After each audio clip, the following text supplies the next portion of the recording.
हमें यहाँ पे x की वैल्यूज का पता करना है जो कि इस दिए हुए इक्वेशन को सेटिस्फाई करेंगे, यानी कि जो इस लेफ्ट हैंड साइड को राइट हैंड साइड के बराबर कर देंगे। अब यहाँ पे हमें ये बड़े बड़े टर्म्स दिख रहे हैं, 6 है, -120 है, 600 है, तो इसको क्या फैक्टराइज किया जा सकता है? बिल्कुल, चलिए ट्राई करते हैं, क्योंकि एक तरीके का सेंस मुझे ये मिल रहा है कि ये तीनों टर्म्स में जो जैसे ये 600 है कांस्टेंट टर्म हो गया, ये जो x का कोफिशिएंट यहाँ पे -120 हो गया और ये 6 हो गया, ये तीनों 6 के फैक्टर्स हैं। तो पहले तो हम एक काम ये करते हैं कि x स्क्वायर के कोफिशिएंट को 1 करने की कोशिश करते हैं। अब वो कैसे करेंगे? तब हम इस इक्वेशन में दोनों साइड 6 से डिवाइड कर देते हैं। इधर divided by 6 divided by 6 divided by 6 और इधर भी डिवाइडेड बाई 6, ताकि हमारी इक्वेशन बैलेंस्ड रहे। इधर ऊपर नीचे 6 से डिवाइड करेंगे तो हमारे पास सिर्फ x स्क्वायर बच जाएगा। इधर आ जाएगा 6 1 6 और 6 को अगर मैं -20 से मल्टीप्लाई करूं तो -120 मिल जाएगा, तो यानी कि ऊपर आ जाएगा -20x। इधर आ जाएगा 6 1 6 और 600 600 होता है, तो +100 इक्वल टू 0 के बराबर। अब इसको चलिए हम फैक्टराइज करते हैं। अब यहाँ पे ये है कांस्टेंट पार्ट जिसकी वैल्यू है 100 और x का कोफिशिएंट है -20, यानी कि हमें दो ऐसे नंबर्स सोचने हैं जिनका प्रोडक्ट जो है वो 100 के बराबर हो और जिनका सम जो है वो -20 के बराबर हो। और यहाँ पे देख के हम ये भी कह सकते हैं कि जो दोनों नंबर्स होंगे उन दोनों को नेगेटिव होना पड़ेगा, क्योंकि negative times negative positive value हमें देंगे और नेगेटिव और जब हम नेगेटिव वैल्यू ऐड करेंगे तो हमें दूसरा नेगेटिव वैल्यू मिल जाएगा। तो 100 के क्या क्या फैक्टर्स हो सकते हैं जो कि ऐसा कुछ सेटिस्फाई करेंगे? तो जैसे मान लीजिए हम ले लेते हैं कुछ 100 के फैक्टर्स पे ध्यान देते हैं हम।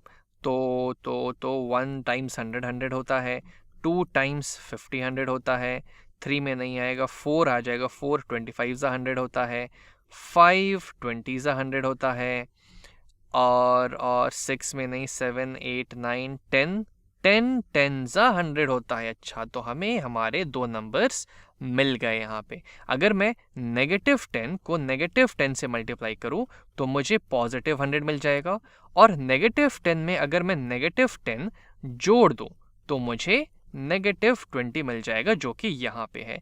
तो इन दोनों फैक्टर्स से हम डायरेक्टली इसको फैक्टराइज कर सकते हैं, क्योंकि अब हमने इस x स्क्वायर के कोफिशिएंट को यहाँ पे 1 कर दिया है। तो जब हम इसको फैक्टराइज करेंगे तो हमारे दो फैक्टर्स क्या हो जाएंगे? x माइनस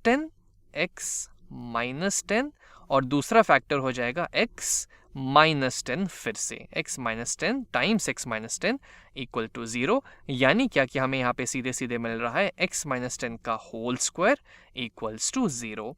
तो x की कौन सी वैल्यू के लिए ये सही होगा? अब इसको 0 होना है, यानी कि x -10 को 0 होना पड़ेगा। अब अगर x -10 0 के बराबर है, यानी कि इसका मतलब हुआ कि x को 10 के बराबर होना पड़ेगा, यानी कि x की सिर्फ एक ही वैल्यू होगी 10, जो कि इस दिए हुए इक्वेशन को 0 के बराबर कर देंगी। और अगर आप ऐसा सोच रहे हैं कि ऐसा हमने डायरेक्टली इस दोनों नंबर से इसके फैक्टर्स कैसे लिख लिए, तो एक क्षण के लिए मान लीजिए कि हमारे पास जो दोनों फैक्टर्स हैं वो कुछ मान लीजिए x प्लस a और x प्लस b हैं। तो जब हम इन्हें मल्टीप्लाई करेंगे आपस में तो हमें क्या मिलेगा? x टाइम्स x हो जाएगा x square, x times b हमें दे देगा bx, a टाइम्स x दे देगा हमें ax और a टाइम्स b दे देगा हमें ab।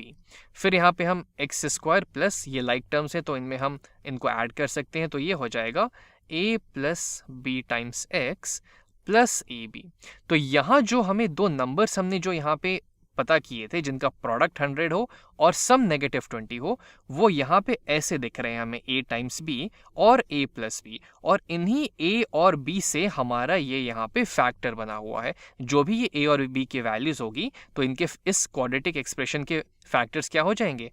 x प्लस a और x प्लस बी। बस इसी का यूज करके हमने यहाँ पे इसको डायरेक्टली फैक्टराइज कर दिया, जिससे कि हमें एक्चुअली a और b इस केस में सेम ही हो गए और हमें यहाँ पे x की वैल्यू 10 मिल गई, यानी कि x की वैल्यू 10 के लिए इस लेफ्ट हैंड साइड ये राइट हैंड साइड के बराबर हो जाएगा।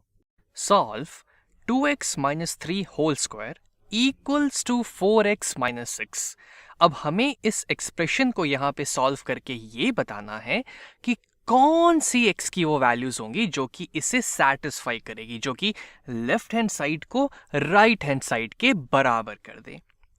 अब इसको करने का सबसे बेसिक तरीका तो यही होगा, जो सबसे पहले मेरे मन में आ रहा है, कि मैं इसको यहाँ पे एक्सपैंड कर दूं और फिर इसको मैं थोड़ा बहुत मैनिपुलेट करूंगा, थोड़ा बहुत चेंज करूंगा, तो मुझे एक सिंपल सा क्वाड्रेटिक इक्वेशन मिल जाएगा जिसको मैं फिर सॉल्व करके x की वैल्यू बता सकता हूँ। लेकिन उतनी मेहनत करने से अच्छा है कि हम यहाँ पे थोड़ा सा दिमाग दौड़ाएं और यहाँ पे इसके स्ट्रक्चर को देखने की कोशिश करें कि आखिर इस एक्सप्रेशन का यहाँ पे ऐसा क्या स्ट्रक्चर है जो कि हमें इसे आसानी से सॉल्व करने के लिए मजबूर कर रहा है। अब वो क्या होगा? तो यहाँ पे लिखा है 2x माइनस 3 का होल स्क्वायर। लेकिन चलिए पहले काम करते हैं। पहले तो आप इस वीडियो को एक बार पॉज कर लीजिए और खुद से एक बार जरूर ट्राई करने की कोशिश कीजिए। क्या पता आप खुद से इसको जरूर जल्दी से कर पाए। तो मुझे लगता है कि आपने एक बार इसको ट्राई तो जरूर किया होगा। चलिए अब हम इसे मिल के करते हैं। तो यहाँ पे लिखा हुआ है 2x माइनस 3 का होल स्क्वायर।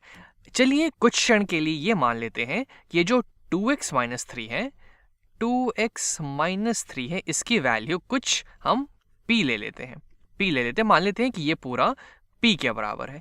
तो लेफ्ट हैंड साइड पे हमारे पास हो जाएगा p स्क्वायर इक्वल टू, यहां पे है 4x माइनस 6। अब यहां पे अगर मैं x के कोफिशिएंट की बात करूं तो ये है 4 और यहां पे है ये कांस्टेंट पार्ट नेगेटिव 6। दोनों में कॉमन बात ये है कि दोनों 2 के फैक्टर्स हैं। तो अगर मैं दोनों में से 2 कॉमन बाहर निकालना चाहूं तो अंदर क्या बच जाएगा? तो अंदर आ जाएगा 2 टाइम्स 2x माइनस 3। ओह, ये तो सेम चीज आ गई 2x माइनस 3 जिसको हमने p माना था। यानी क्या कि इसको और अच्छे से लिख सकते हैं हम कुछ ऐसे कि p square is equal to 2 times इस 2x माइनस 3 की जगह मैं वापस से यहाँ पे p रख दूंगा, यानी कि p स्क्वायर 2 टाइम्स p के बराबर हो गया। अब हम एक काम करते हैं, इस 2p को लेफ्ट हैंड साइड में ले जाते हैं, यानी कि हम एक काम करते हैं, दोनों साइड हम यहाँ से 2p को सबट्रैक्ट कर देते हैं, माइनस 2p। तो हमें यहाँ पे फाइनली मिल जाएगा p square minus 2p equals to 2p minus 2p cancel हो जाएंगे और हमें यहाँ पे 0 दे देंगे। अब दोनों में p कॉमन फैक्टर है तो चलिए हम p को बाहर कर लेते हैं। अंदर बच जाएगा p माइनस 2 इक्वल्स टू 0, यानी कि p टाइम्स p माइनस 2 0 के बराबर है।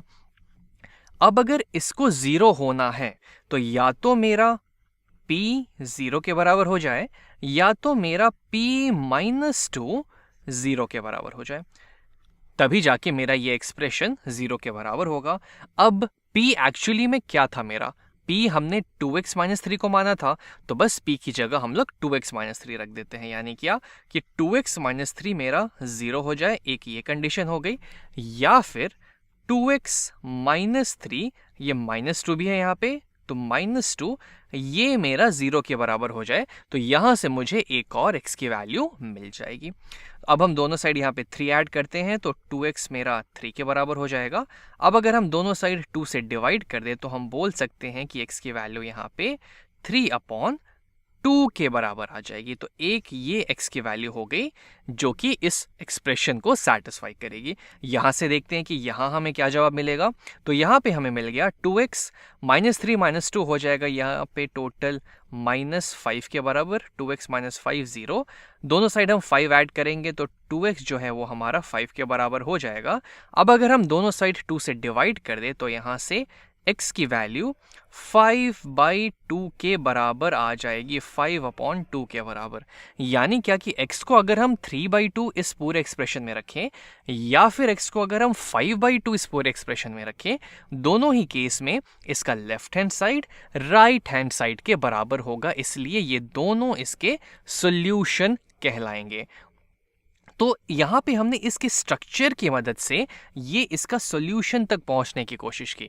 पहला मेथड जो हमने जो पहले बोला था वो तो कर ही सकते हैं, इसको एक्सपैंड करके इसको एक स्टैंडर्ड क्वाड्रेटिक इक्वेशन बना के फिर उसको सॉल्व करें, या फिर उतना करने से अच्छा है कि इसको हम देखें कि यहाँ पे क्या चीज़ हमें कॉमन दिख रही है, थोड़ा सा हमने यहाँ पे 2 कॉमन निकाला तो हमें दिख गया कि यहाँ भी 2x माइनस 3 आ गया है और यहाँ भी 2x माइनस 3 है, जिसकी मदद से हमने जल्दी से इसके दोनों x के वैल्यूज पता कर लिए।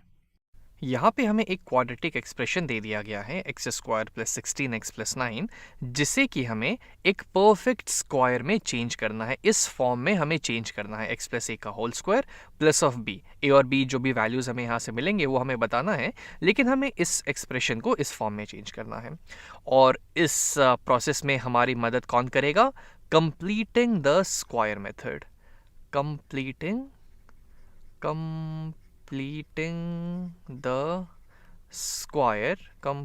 द स्क्वायर मेथड हमारे यहाँ पे मदद करेगा। लेकिन सबसे पहला सवाल आपके मन में ये आ सकता है कि हम इसका यूज़ आखिर करते क्यों हैं? तो सबसे पहला रीज़न ये हो सकता है कि कई बार हमें क्वाड्रेटिक एक्सप्रेशन को जब सॉल्व करना हो तब हमें ये पता नहीं चलता कि आखिर हम इसे फैक्टराइज कैसे करें। वो कौन से दो नंबर्स हो जिनका प्रोडक्ट इस कांस्टेंट टर्म के बराबर हो। जैसे कि मान लीजिए यहाँ 9 की जगह मान लीजिए कुछ 4/3 लिखा होता। अब इसके दो फैक्टर्स पता करना मुश्किल होता जिसका प्रोडक्ट ये हो और सम ये हो। तो ऐसे केसेस में हम कंप्लीटिंग द स्क्वायर मेथड का यूज़ करते हैं। इसके अलावा आगे जाके जब हम क्वाड्रेटिक फॉर्मूला को डिराइव करेंगे तब उसमें हम इस कंप्लीटिंग द स्क्वायर मेथड का यूज़ करेंगे। तो इसलिए काफ़ी ज़रूरी है कि जानना कि आखिर ये हम करते कैसे हैं। तो चलिए अब हम इस एक्सप्रेशन को इस फॉर्म में चेंज करके देखते हैं कि आखिर ये कैसे होगा। तो ये एक परफेक्ट स्क्वायर हमें इसे बनाना है। एक पल के लिए आप इस 9 को भूल जाइए, इस कांस्टेंट पार्ट को हम अभी भूल जाते हैं। हम सिर्फ इस x स्क्वायर प्लस 16x पे फोकस करते हैं। अब इसे अगर हम एक परफेक्ट स्क्वायर बनाने की कोशिश करें, यानी कि इसके जो दोनों फैक्टर्स होंगे वो सेम हो जाएंगे। तो मान लेते हैं इसके जो दो फैक्टर्स हैं वो है x प्लस ए और x प्लस ए, यानी कि ये x प्लस ए का होल स्क्वायर है। अब अगर इसे हम मल्टीप्लाई करें या फिर अगर आप इसको a प्लस बी के होल स्क्वायर से एक्सपैंड करना चाहें तो ये हो जाएगा x square plus 2 times a times x plus a square के बराबर।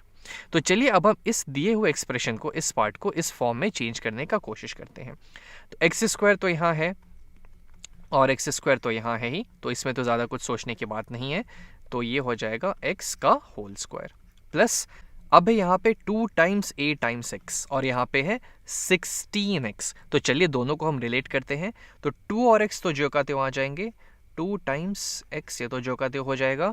अब इसे 16x हम कैसे कर सकते हैं? तो यहाँ हम एक और अगर 8 से मल्टीप्लाई कर दें तो ये 16x हो जाएगा और ये इस 2 टाइम्स a टाइम्स x के फॉर्म में भी आ गया। ये 2 यहाँ पे ये आ गया, ये हो गया 2, ये हो गया हमारा x और ये हो गया हमारा a, यानी कि a की वैल्यू जो है वो 8 हो गई। अभी भी ये 16x है जो कि यहाँ पे लिखा हुआ है। इसके बाद थर्ड टर्म जो है, जो तीसरा टर्म है इसका, वो है a स्क्वायर, यानी हमारा a था 8, यानी कि हमको यहाँ पे a स्क्वायर यानी कि 8 का स्क्वायर यहाँ पे ऐड करना पड़ेगा। लेकिन ये तो एक एक्स्ट्रा वैल्यू है जो कि हम इस यहाँ पे ऐड कर रहे हैं। तो अगर हम इसको बराबर रखना चाहें, क्योंकि हमारे पास तो सिर्फ यहाँ पे x square plus 16x plus 9 था, चलिए 9 को हम यहाँ पे दूर पे यहाँ लिख लेते हैं प्लस 9, इतना हमारे पास था। ये दोनों टर्म और ये टर्म, ये प्लस 8 स्क्वायर तो हम खुद से ऐड कर रहे हैं ताकि हमारा एक परफेक्ट स्क्वायर के फॉर्म में बन जाए। तो एक काम करते हैं, चीज़ों को बराबर रखने के लिए, ताकि हम अपने से कुछ ज़्यादा जोड़ या घटाव ना करें, जितना हम जोड़ रहे हैं उतना हम घटा भी देते हैं। यानी कि 8 स्क्वायर हमने यहाँ पे जोड़ा तो चलिए हम उतना यहाँ पे घटा देते हैं, माइनस ऑफ 8 स्क्वायर। तो इससे तो कुछ फ़र्क पड़ेगा ही नहीं, ये और ये तो आपस में कैंसिल हो जाएंगे और जो हमारे पास एक्सप्रेशन था वही बचा रह जाएगा। लेकिन अगर हम इसको ऐसे ध्यान से देखें कि अगर इन तीनों टर्म्स को हम यहाँ पे कंबाइन कर लें तब जाके ये हमारा एक परफेक्ट स्क्वायर बन जाएगा। और वो क्या होगा? ये हो जाएगा x प्लस ए का होल स्क्वायर, यानी कि x प्लस 8 का होल स्क्वायर। ये हो जाएगा हमारा x प्लस 8 का होल स्क्वायर। तो ये तीनों टर्म्स तो हमने ले लिया, उसको हमने x प्लस 8 का होल स्क्वायर में कन्वर्ट कर दिया। अब देखते हैं और क्या बचा हमारे पास यहाँ पे, नेगेटिव 8 का होल स्क्वायर, यानी कि 8 का होल स्क्वायर होता है 64, यानी कि माइनस 64 और प्लस 9। तो इससे तो हम सॉल्व कर सकते हैं। तो ये हो जाएगा x प्लस 8 का होल स्क्वायर, नेगेटिव 64 प्लस 9, 64 हो जाएगा 54, 55, नेगेटिव ऑफ 55 5 के बराबर। यानी कि अब हमने इसको इस फॉर्म में चेंज कर लिया है। ये यहाँ पे हमारे पास आ जाएगा x + 8 का होल स्क्वायर माइनस 55। तो हमारा a जो है वो हो गया 8 के बराबर, a हो गया हमारा 8 के बराबर, और ये जो b है हमारा वो हो गया -55 के बराबर। a और b दोनों की वैल्यू मिल गई हमें, और हमने यहाँ पे इसे इस फॉर्म में चेंज कर लिया। बस एक बार मैं आपका फिर से ध्यान दिलाना चाहूँ इस स्टेप में, जब हमने यहाँ पे एक एक्स्ट्रा 8 स्क्वायर ऐड किया था, लेकिन हम खुद से ऐसे कुछ भी हम ऐड थोड़ी कर सकते हैं। तो हमें जो चीज़ दी हुई है हमें घूम फिर के रखना वही चीज़ है। तो अगर हमने कोई चीज़ एक्स्ट्रा टर्म यहाँ पे ऐड की तो हमने उतना सब्ट्रैक्ट कर दिया कि भाई ठीक है, जो तुम्हारा बचा हुआ था वही बचा रहेगा। हमने जो ऐड किया वो हमने सब्ट्रैक्ट करके हमारा काम निपटा लिया है। बस उसके बाद हमने ट्रिक यहाँ पे ये कर दी, थोड़ा दिमाग लगा के हमने थोड़ी सी यहाँ पे चीटिंग ये कर ली कि हमने पहले इस 3 टर्म को कंबाइन करके एक परफेक्ट स्क्वायर बना लिया, और बाकी 2 बचे हुए टर्म्स को हमने आपस में सॉल्व करके यहाँ पे लिख दिया है। चलिए इस दिए हुए क्वाड्रेटिक इक्वेशन को हम कंप्लीटिंग द स्क्वायर मेथड से सॉल्व करने की कोशिश करते हैं। By completing the square method मेरा मतलब है कि हम इसे कुछ इस फॉर्म में पहले बना लें, जैसे कि मान लीजिए x + a का whole square plus of b = 0, ऐसा कुछ बना लें, और फिर इसके बाद हम इसको आगे सॉल्व कर सकते हैं। लेकिन ये कैसे किया जाए पहले वो देखते हैं। तो उसके लिए पहले तो हम इस कांस्टेंट पार्ट को यहाँ से हम भूल जाते हैं कि यहाँ इसको जैसे का तैसा वैसे ही रहने देते हैं। तो इसके अलावा हमारे पास यहाँ पे बच गया x² - 2x। पहले इसको हम परफेक्ट स्क्वायर में कन्वर्ट करने की कोशिश करते हैं। अब वो कैसे करेंगे? अब अगर इसे हमें एक परफेक्ट स्क्वायर में कन्वर्ट करना है तो इसके जो 2 फैक्टर्स होंगे वो सेम हो जाएंगे, और मान लेते हैं वो कुछ x + a का होल स्क्वायर है। जब इसको हम एक्सपैंड करेंगे, जब हम x + a को x + a के साथ मल्टीप्लाई करेंगे तो हमें मिल जाएगा x² + 2 × a × x + a²। तो एक काम करते हैं, हम ये पहले जो दोनों टर्म्स है इसके x² - 2x उसको इससे रिलेट करने की कोशिश करते हैं, और एक बार जब हमें a की वैल्यू पता चल जाएगी तो हम यहाँ पे a² जोड़ देंगे, और फिर एक a² घटा भी देंगे ताकि हमारा इक्वेशन जैसे का तैसा रह जाए। चलिए करते हैं, तो ये हमें ज़्यादा समझ में आ जाएगा। जैसे x² यहाँ पे है, x² यहाँ पे है, x² यहाँ पे है, तो ये फंडा तो क्लियर है, इसमें ज़्यादा सोचने की बात नहीं है। x का होल स्क्वायर ये तो ज्यों का त्यों आ गया। उसके बाद यहाँ पे है -2x, और यहाँ पे है 2 × a × x। तो चलिए दोनों को रिलेट करते हैं। मतलब क्या कि मैं 2 × a × x को -2x बनाना चाह रहा हूँ। तो 2 इधर भी है, x इधर भी है, 2 इधर भी है, x इधर भी है। तो चलिए ये तो हम यहाँ लिख ही देते हैं, -2 × x, तो जो का त्यों आ गया। अब अगर यहाँ से हम a की वैल्यू निकालना चाहें तो क्या कर सकते हैं? दोनों साइड अगर x से डिवाइड कर देंगे तो ये और ये हट जाएगा। दोनों साइड अगर 2 से डिवाइड कर देंगे तो ये और ये भी हट जाएगा, यहाँ पे -1 आ जाएगा। तो a की वैल्यू यहाँ से -1 आ गई, यानी कि ये हो जाएगा प्लस, यहाँ पे डाल देते हैं +2 × -1 × x। ये यहाँ पे आ गया। अभी भी इसकी जो वैल्यू है वो -2x है, लेकिन हमने इसको एक्सपैंड करके 2ax इस फॉर्म में लिख दिया है। अब a हमारा आया -1, और इसके बाद जो तीसरा टर्म है यहाँ पे, ये जो तीसरा टर्म है यहाँ पे a², ये हमारा -1 का स्क्वायर हो जाएगा, प्लस ऑफ -1 का होल स्क्वायर। अब -8 तो यहाँ पे था ही, तो वो -8 को तो हम जो का तो यहाँ लिख ही देते हैं। लेकिन यहाँ पे एक बात ध्यान देने वाली ये है कि यहाँ पे हमने ये जो -1 का स्क्वायर है ये खुद से ऐड कर दिया है एक्स्ट्रा। ये क्वेश्चन में था नहीं कहीं भी, ये तो हमने इसको एक परफेक्ट स्क्वायर बनाने के लिए खुद से ऐड कर दिया है। लेकिन ऐसा कुछ हम थोड़ी जो मन चाहे ऐड कर सकते हैं। तो एक काम करते हैं, अपनी गलती को सुधारने के लिए हम इतना और सब्ट्रैक्ट कर देते हैं, -1 का होल स्क्वायर। जितना हमने जोड़ा उतना हमने घटा दिया, तो बस हमारी इक्वेशन जो की तो रह गई। लेकिन यहाँ पे थोड़ा सा फायदा हमें ये मिल जाएगा कि जब हम इस पहले 3 टर्म को यहाँ पे कंबाइन कर देंगे तो हमें एक परफेक्ट स्क्वायर मिल जाएगा। और ऐसा इसलिए होगा क्योंकि ये पहले 3 टर्म्स इस फॉर्म में हमने यहाँ पे लिख दिए हैं, x² + 2 × a × x plus of a², और ये x + a का होल स्क्वायर होता है। तो ये आ जाएगा x प्लस ऑफ a है हमारा -1 इसका होल स्क्वायर, या फिर आप इसको लिख सकते हैं प्लस ऑफ माइनस तो माइनस ही हो जाएगा। तो ये हो जाएगा हमारे पास ये हमें यहाँ पे दे देगा x माइनस 1 का होल स्क्वायर। अब यहाँ पे हमारे पास क्या बच गया, यहाँ पे हमारे पास है negative of negative 1 square minus of 8। Negative 1 का स्क्वायर तो पॉजिटिव 1 होगा, नेगेटिव टाइम्स नेगेटिव पॉजिटिव हो जाएगा, और 1 टाइम्स 1 तो 1 ही होता है, तो ये नेगेटिव साइन, ये जो नेगेटिव साइन है ये आ गया यहाँ पे। इसके अलावा नेगेटिव 1 का स्क्वायर हो गया पॉजिटिव 1, और माइनस 8 तो जो कहते हो आ गया माइनस 8। इसको फिर आगे अगर हम लिखना चाहें, इसको आगे थोड़ा सा लिख देते हैं, x माइनस 1 का होल स्क्वायर, माइनस 1 माइनस 8 होता है माइनस 9, तो ये दोनों यहाँ पे कंबाइन होके हमें दे देंगे माइनस 9, और ये अभी इक्वल टू 0 है। ये जो यहाँ पे है इक्वल टू 0, ये पूरा अभी इक्वल टू 0, ये भी इक्वल टू 0 है। अब एक काम करते हैं, यहाँ पे हम दोनों साइड 9 ऐड कर देते हैं। अभी तक जो हमने किया उसमें हमने दिए हुए इक्वेशन को, इसके लेफ्ट हैंड साइड को हमने इस फॉर्म में कन्वर्ट कर दिया है, ये काम हमारा हो चुका है। अब इसको आगे सॉल्व करते हैं, तो दोनों साइड अगर हम 9 ऐड कर देंगे तो इधर +9, इधर भी +9, तो ये और ये कैंसिल हो जाएंगे, और हमारे पास आ जाएगा, अब हमारे पास यहाँ पे आ जाएगा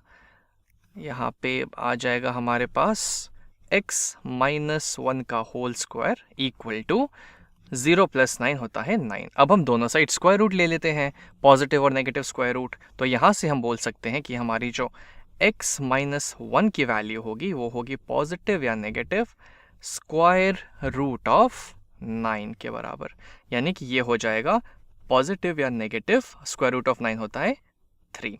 तो यहाँ से हमें दो इक्वेशंस मिल जाएगी, पहला कि या तो हमारा x माइनस 1 जो है वो पॉजिटिव 3 के बराबर हो, या फिर हमारा x माइनस 1 जो है वो नेगेटिव 3 के बराबर हो। अगर x माइनस 1 पॉजिटिव 3 के बराबर होता है तो दोनों साइड 1 ऐड करने पे x की वैल्यू पॉजिटिव 4 आ जाएगी, और इस साइड अगर x माइनस 1 नेगेटिव 3 के बराबर होता है तो अब अगर हम दोनों साइड 1 ऐड करें तो x की वैल्यू नेगेटिव 3 + 1 यानी कि नेगेटिव 2 आ जाएगी। यानी कि x की दो वैल्यूज हमें यहाँ पे मिली 4 और negative 2।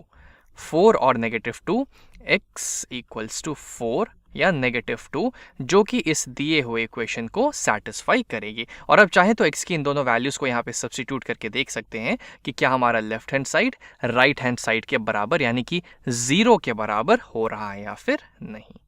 Complete the square to solve 4x square plus 40x minus 300 equal to 0।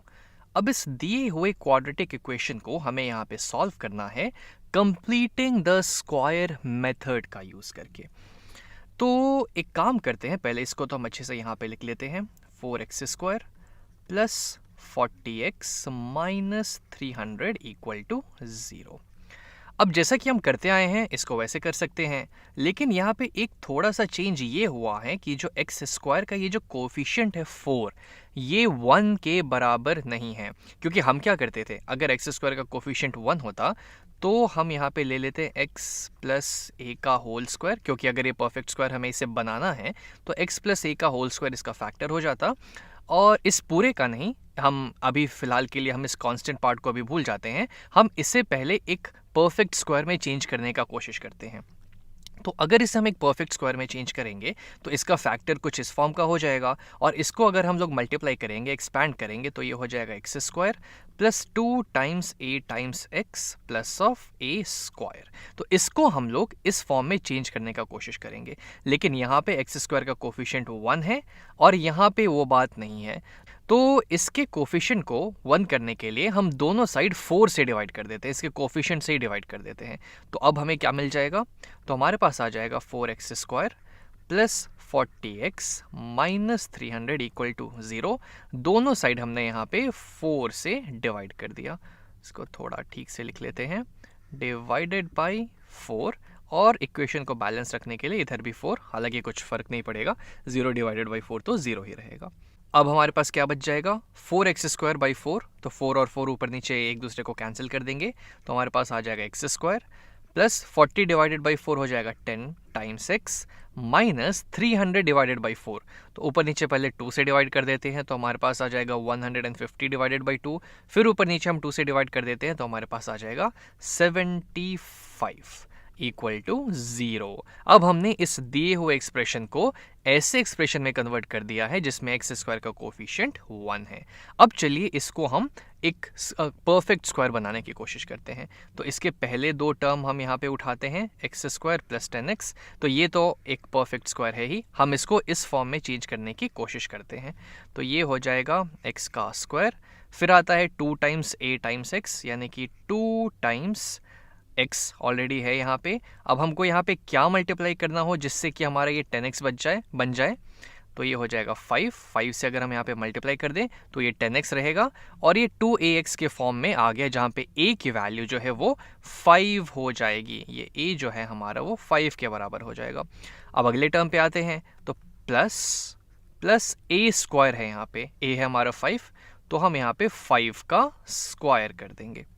अब हम यहाँ पे कुछ जोड़ रहे हैं तो इक्वेशन सही सलामत वैसे ही रहनी चाहिए, ज़्यादा हमें खुद से छेड़खानी नहीं करनी है। तो हम जितना ऐड कर रहे हैं उतना ही हम सबट्रैक्ट कर देते हैं, और ये -75 तो जो कहते हो यहाँ पे आ जाएगा, -75 इक्वल टू 0। अब ये पहले 3 टर्म यहाँ पे, ये जो पहले 3 टर्म है ये हमें मिलके दे देंगे x प्लस a का होल स्क्वायर, यानी कि x प्लस 5 का होल स्क्वायर। अब देखते हैं कि क्या बचा यहाँ पे है -5 का स्क्वायर, 5 का स्क्वायर होता है 25, यानी कि -25 और -75, ये तो यहाँ पे जो कहते हो आ ही गया। चलिए इसको थोड़ा और आगे सॉल्व करते हैं, देखते हैं कि हमें क्या मिलता है। तो ये हमें फिर दे देगा, यहाँ से हमें मिल जाएगा x प्लस 5 का होल स्क्वायर, -25 -75, ये दोनों मिलके हमें दे देंगे -100 इक्वल टू 0।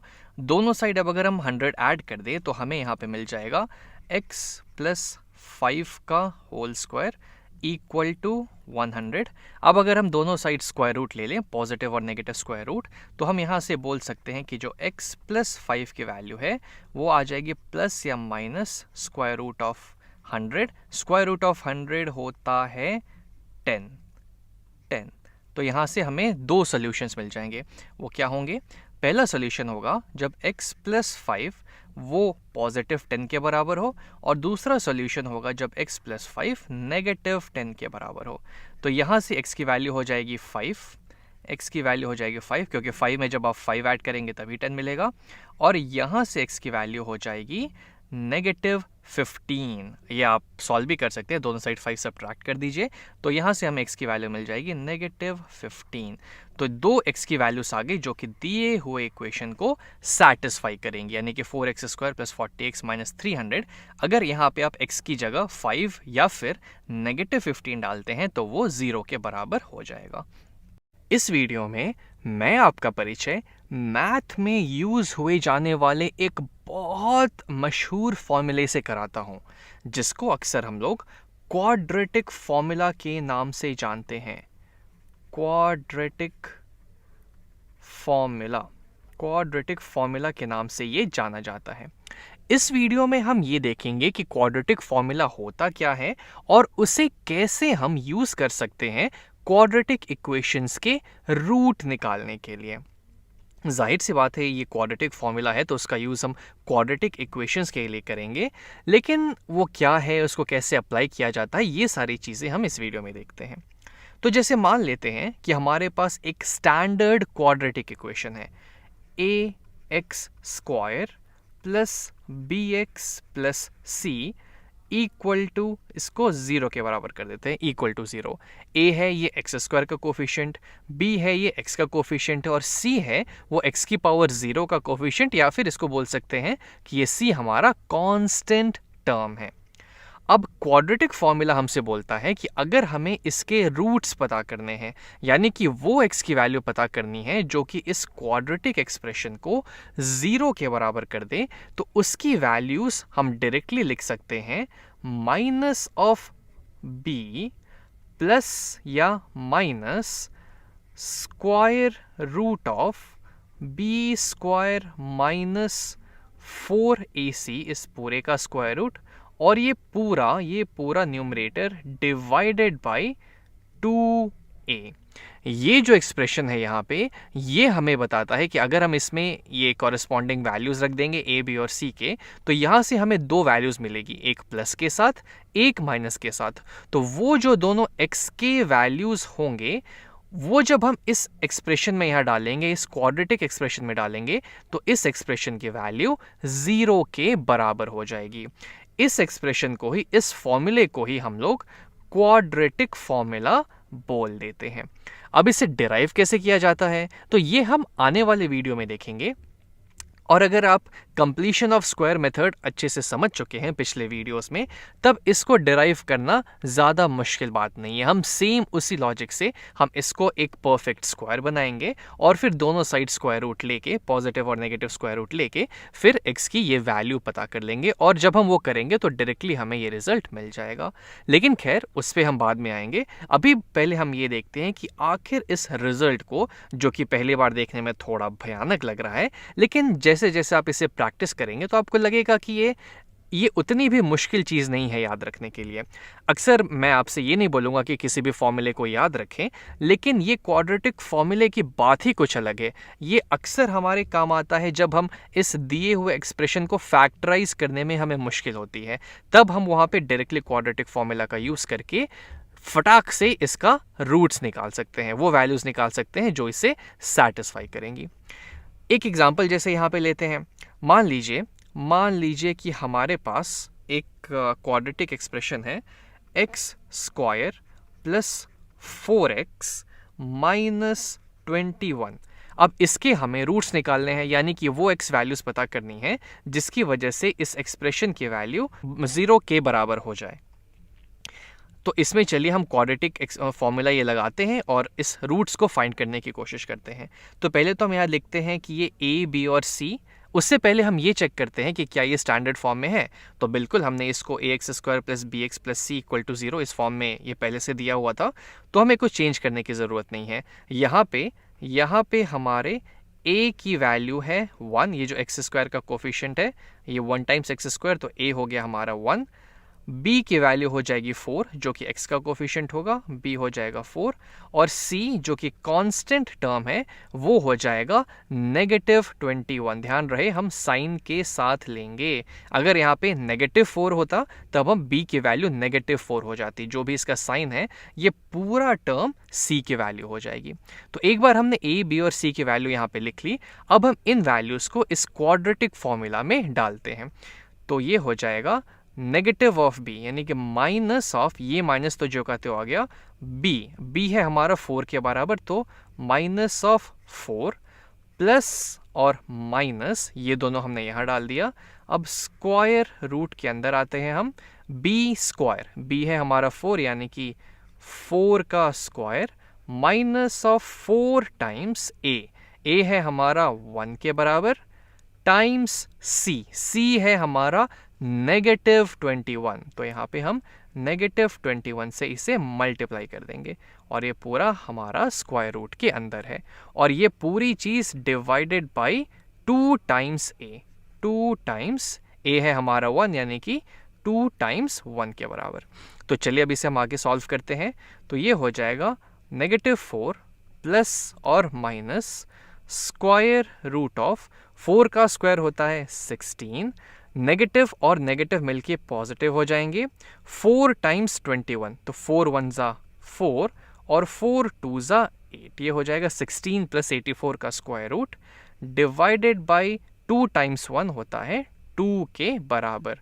ये यहाँ पे ऐसे आ जाएगा। फिर इसको आगे सॉल्व करते हैं। तो ये हो जाएगा -4 प्लस या माइनस 16 प्लस 84, तो 6 और 4 हुआ 10, 1 कैरी फॉरवर्ड हो जाएगा, 8 और 1 हुआ 9 और 1 10। इसकी वैल्यू ये टोटल यहाँ पे हो जाएगा 100 के बराबर, स्क्वायर रूट ऑफ 100, और स्क्वायर रूट ऑफ 100 होता है 10, और ये पूरा डिवाइडेड बाई 2। ये वो x की वैल्यूज़ हैं जो कि इस दिए हुए एक्सप्रेशन को सेटिस्फाई करेंगी। तो यहाँ से हमें दो वैल्यूज़ मिलेगी, एक जब हम प्लस के साथ लेंगे 10 को, एक जब हम माइनस के साथ लेंगे 10 को। तो चलिए देखते हैं ये क्या क्या होंगी। तो यहाँ से हमारा x आ जाएगा या तो -4 प्लस 10 डिवाइडेड बाई 2, या फिर -4 -10 डिवाइडेड बाई 2। अब ये क्या होगा, 10 - 4 हुआ 6, 6 डिवाइडेड बाई 2 यानी कि 3, -4 -10 यानी कि -14/2 यानी कि -7। तो x जब हम 3 रखेंगे या फिर x जब हम -7 रखेंगे इस एक्सप्रेशन में, तो इसकी वैल्यू 0 के बराबर हो जाएगी। और आप चाहे तो इसको यहाँ पे डाल के देख सकते हैं कि ये सही है या नहीं, और या फिर आप इसको किसी और मेथड से, जैसे कि अगर हम इसको फैक्टराइजेशन मेथड से करना चाहें, तो ऐसे कौन से दो नंबर हैं जिनको हम मल्टीप्लाई करेंगे तो -21 मिलेगा। तो मान लेते हैं, हम ले लेते हैं 7 3 = 21। तो अगर हम -7 या फिर -7 नहीं लेते हैं, हम +7 ले लेते हैं और -3 ले लेते हैं, क्योंकि इनका प्रोडक्ट नेगेटिव है तो उनमें से किसी एक को तो नेगेटिव होना पड़ेगा। और यहाँ पे +4 है, यानी कि इनका सम जो है वो +4 होना चाहिए, तो इसलिए हमने +7 और -3 ले लिया। तो अगर हम इस मिडिल टर्म को ऐसे स्प्लिट करें तो हमें मिल जाएगा x² + 7x -3x -21, यह है इक्वल टू 0। अब पहले दो टर्म में से हम 7 तो नहीं, x को कॉमन निकाल सकते हैं, तो हो जाएगा x टाइम्स x + 7। यहाँ पे -3 कॉमन आ जाएगा, अंदर बच जाएगा x + 7 इक्वल टू 0। अब इधर भी x + 7, इधर भी है x + 7, तो x + 7 को बाहर कर लिया जाए तो x + 7 बाहर आ जाएगा, अंदर बच जाएगा x - 3 इक्वल टू 0। अब अगर इसको 0 होना है, इनके प्रोडक्ट को अगर 0 होना है, तो या तो x + 7 0 हो जाए या तो x - 3 0 हो जाए। अब अगर x + 7 0 हुआ तो x की वैल्यू आ जाएगी -7, या फिर अगर x - 3 0 हुआ तो x की वैल्यू हो जाएगी 3।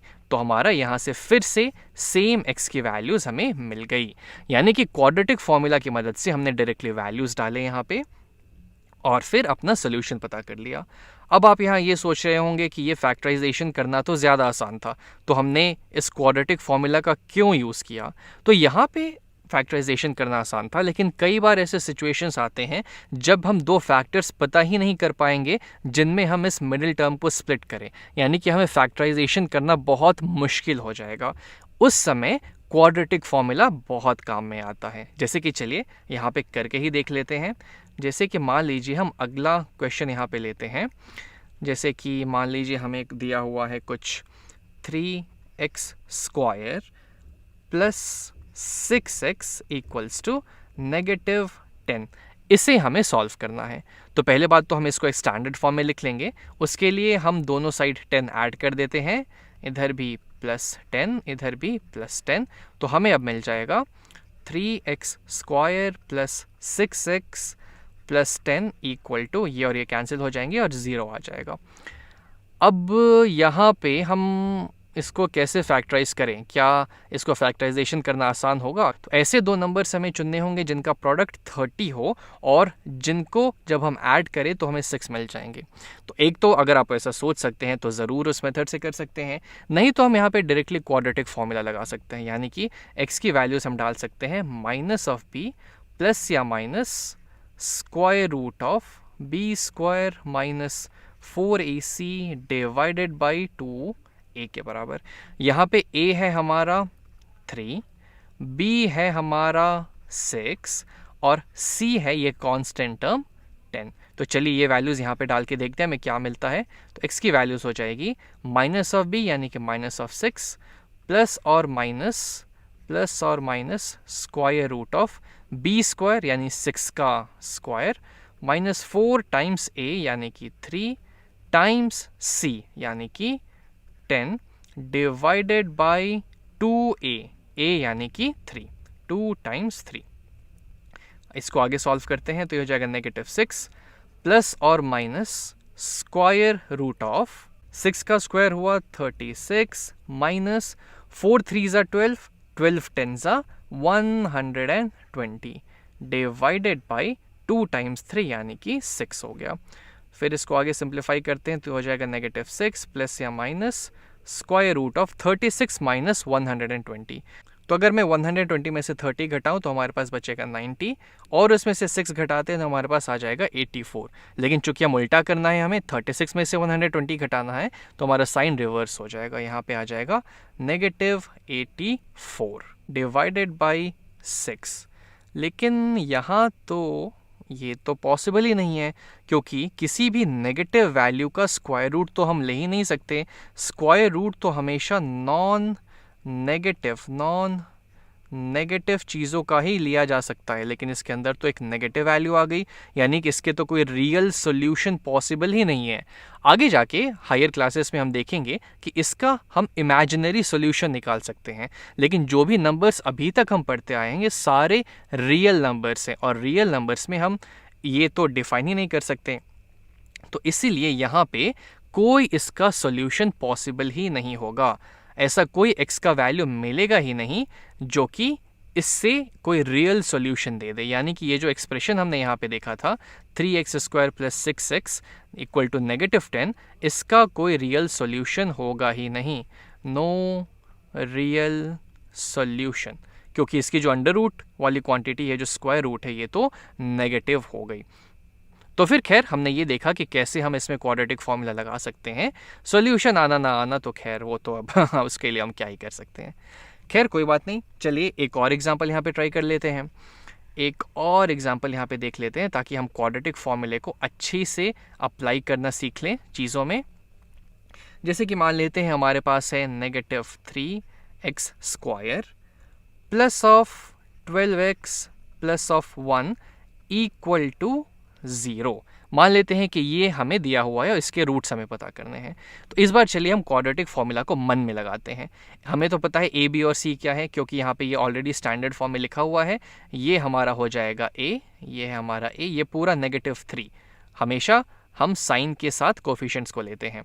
तो ये हो जाएगा हमारा a, +12 ये हमारा हो जाएगा b, और +1 ये हो जाएगा c। तो अगर हम इसमें क्वाड्रेटिक फॉर्मूला लगाएं तो x की वैल्यू हो जाएगी -b, यानी कि -12 प्लस या माइनस √b², यानी कि 12 का स्क्वायर, -4 टाइम्स a, यानी कि 4 टाइम्स -3 टाइम्स c, यानी कि 1, इस पूरे का square root divided by 2 times a, 2 times -3।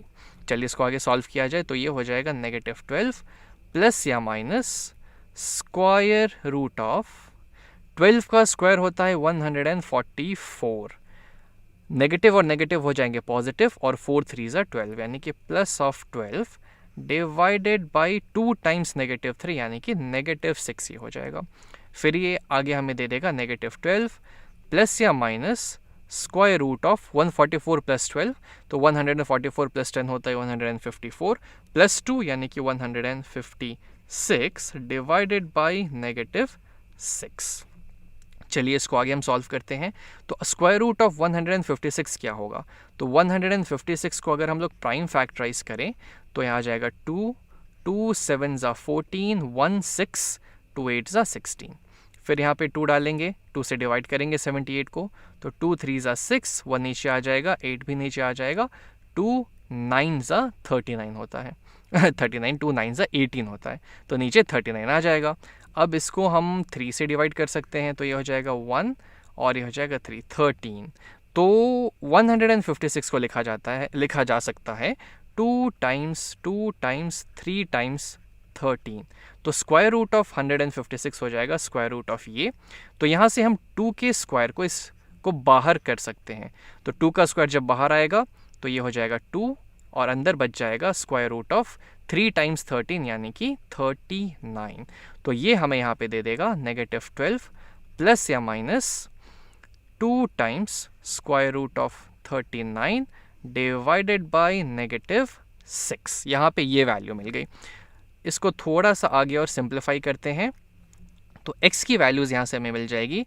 एक x की वैल्यू होगी x = -12 plus of 2 square root of 39 divided by -6, और दूसरी x की वैल्यू होगी -12 minus of 2 square root of 39 divided by -6। अब ऊपर और नीचे 2 मुझे कॉमन फैक्टर लग रहा है, तो 2 से ऊपर नीचे डिवाइड कर देते हैं, तो हमें मिल जाएगा -6 plus square root of 39 divided by -3।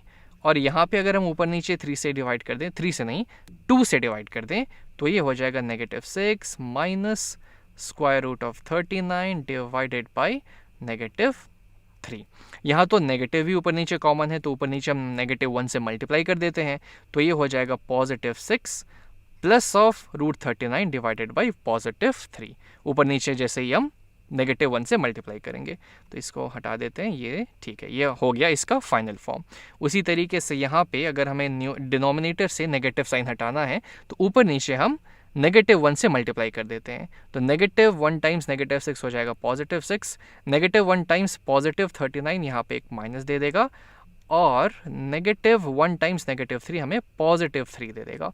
तो ये हो जाएगा 6 माइनस √39 डिवाइडेड बाई 3। तो ये दोनों x की वैल्यूज़ आ गई हमारे पास, जो कि दिए हुए इक्वेशन को, ये जो दिया हुआ इक्वेशन था -3x² plus 12x plus 1 equal to 0, इसको सैटिस्फाई करेंगी। हालांकि ये थोड़ा सा अजीब दिख रहा है क्योंकि इरेशनल वैल्यू है, लेकिन यही इसके रूट्स होंगे। और इसका एक रफ एस्टिमेट कर सकते हैं कि इसकी वैल्यू क्या होगी। तो √39, अगर मैं 6 का स्क्वायर करता हूँ तो 36 पे पहुँचता है, तो इसकी वैल्यू कुछ 6 पॉइंट समथिंग होगी। तो 6 minus 6 point something divided by 3, तो 6 माइनस 6 पॉइंट समथिंग कुछ नेगेटिव ऑफ 0 पॉइंट समथिंग होगा डिवाइडेड बाई 3, यानी कि ये बहुत क्लोज होगा ज़ीरो के बहुत पास होगा। और ये वैल्यू होगी 6 पॉइंट समथिंग प्लस 6 यानी कि 12 पॉइंट समथिंग डिवाइडेड बाई 3 यानी कि 4 पॉइंट समथिंग, ये 4 के आसपास होगा। और जब इसको प्लॉट भी किया गया, जब इसको प्लॉट किया गया कोऑर्डिनेट एक्सिस पे, तो इसका ग्राफ, इस क्वाड्रेटिक एक्सप्रेशन का ग्राफ कुछ ऐसा आया था। और यहाँ पे आप देख सकते हैं कि इसका जो एक रूट है वो 0 से थोड़ा कम है जैसा कि हमने देखा था, और जो दूसरा रूट है वो 4 से थोड़ा ज़्यादा है जैसा कि हमने यहाँ पे एस्टिमेट किया था। तो ये एक फंडा हो गया इसको समझने का, लेकिन हमारा मेन मकसद है ये देखना कि कैसे हमने इसमें क्वाड्रेटिक फॉर्मूला अप्लाई किया था। और आई थिंक अब आपको एक आइडिया लग गया होगा कि कैसे हम क्वाड्रेटिक फॉर्मूले के यूज़ करके हम इक्वेशन के रूट्स को पता कर सकते हैं।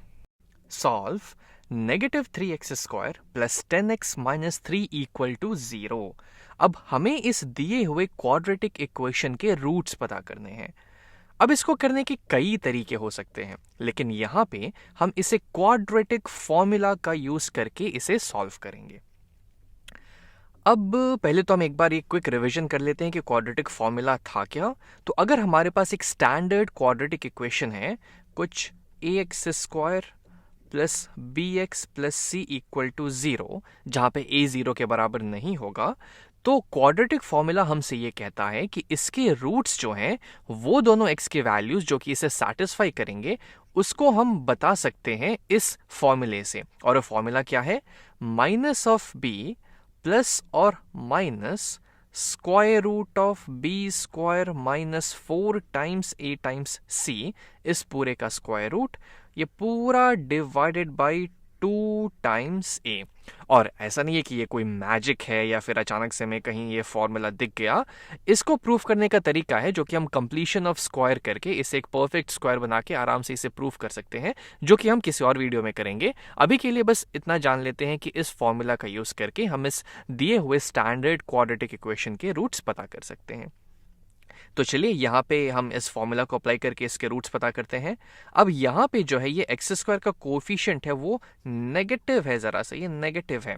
हालांकि आप इसको पॉजिटिव बना सकते हैं, आप इक्वेशन के दोनों साइड -1 से मल्टीप्लाई कर देंगे तो फिर ये x² का कोफिशिएंट पॉजिटिव हो जाएगा। आप वैसे कर ले तो भी हमारा सेम जवाब आ जाएगा, या फिर आप ऐसे कर ले तो भी हमारा सेम जवाब आ जाएगा।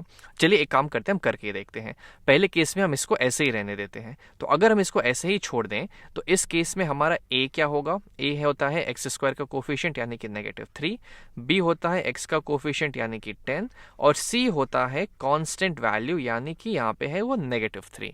तो जो x की वैल्यूज होंगी वो हो जाएंगी माइनस ऑफ b यानी कि -10 प्लस और minus square root of b² यानी कि 10 का square minus 4 times a times c।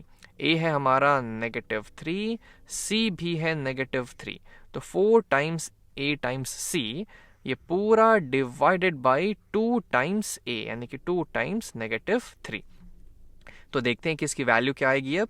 तो ये हो जाएगा -10 प्लस और माइनस स्क्वायर रूट ऑफ 10 का स्क्वायर हो गया 100, नेगेटिव टाइम्स नेगेटिव होता है पॉजिटिव, और पॉजिटिव टाइम्स नेगेटिव फिर से हमें नेगेटिव दे देगा, और 4 टाइम्स 3 कितना होगा, तो 3 3 9, 9 4 36, ये हो जाएगा 100 माइनस 36, और ये पूरा डिवाइडेड बाई 2 टाइम्स -3 हो जाएगा -6 के बराबर। अब 100 माइनस 36 होता है, 100 माइनस 30 हुआ 70, 70 में और 6 घटा देते हैं तो हो जाएगा 64, तो ये हो जाएगा 64 के बराबर, स्क्वायर रूट ऑफ 64। अब स्क्वायर रूट ऑफ 64 तो 8 होता है, क्योंकि 8 को जब हम स्क्वायर करेंगे तो 64 मिल जाएगा, तो ये हमें फाइनली दे देगा -10 प्लस या माइनस 8 डिवाइडेड बाई -6, ये हो जाएगी हमारी x की वैल्यू। तो यहाँ से हमें दो x की वैल्यूज यहाँ पे मिलेंगी।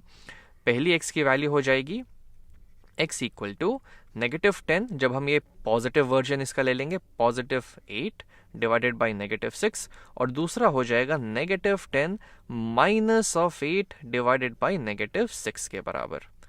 अब -10 प्लस 8 होता है -2 डिवाइडेड बाई -6, -10 माइनस 8 हो जाएगा -18 डिवाइडेड बाई -6। ऊपर नीचे हम लोग -1 से मल्टीप्लाई कर देंगे तो ये -2 और -6 +2 और +6 बन जाएंगे, तो ये हो गया 2/6। ऊपर नीचे अगर हम लोग 2 से डिवाइड कर देंगे तो ये हो जाएगा 2 1 2, 2 3 6, तो ये आ जाएगा 1/3 के बराबर। वैसे इधर भी अगर ऊपर नीचे हम लोग -1 से मल्टीप्लाई कर दें तो ये पॉजिटिव हो जाएगा, और अब ऊपर नीचे अगर 6 से डिवाइड कर देंगे तो ये हो जाएगा 6 1 6, 6 3 18। तो यहाँ से x की दो वैल्यूज आ गई। पहला हो गया 1/3 जो कि दिए हुए इक्वेशन को सेटिस्फाई करेगा, और दूसरा हो गया 3 जो कि फिर से दिए हुए इक्वेशन को सेटिस्फाई कर देगा। अब हमने बोला था कि मान लेते हैं कि हम यहाँ पे एक वैलिड चेंज कर दे, वैलिड मैनिपुलेशन कर दे, और वैलिड मैनिपुलेशन क्या है कि हम दोनों साइड, इस इक्वेशन के दोनों साइड -1 से मल्टीप्लाई कर दे, इधर भी -1 से मल्टीप्लाई कर दे, और इसको एक्चुअली सही ढंग से लिखते हैं या नहीं ये थोड़ा कंफ्यूजन हो जाएगा। इस इक्वेशन को यहाँ लिख देते हैं -3x square plus 10x minus 3 equal to 0।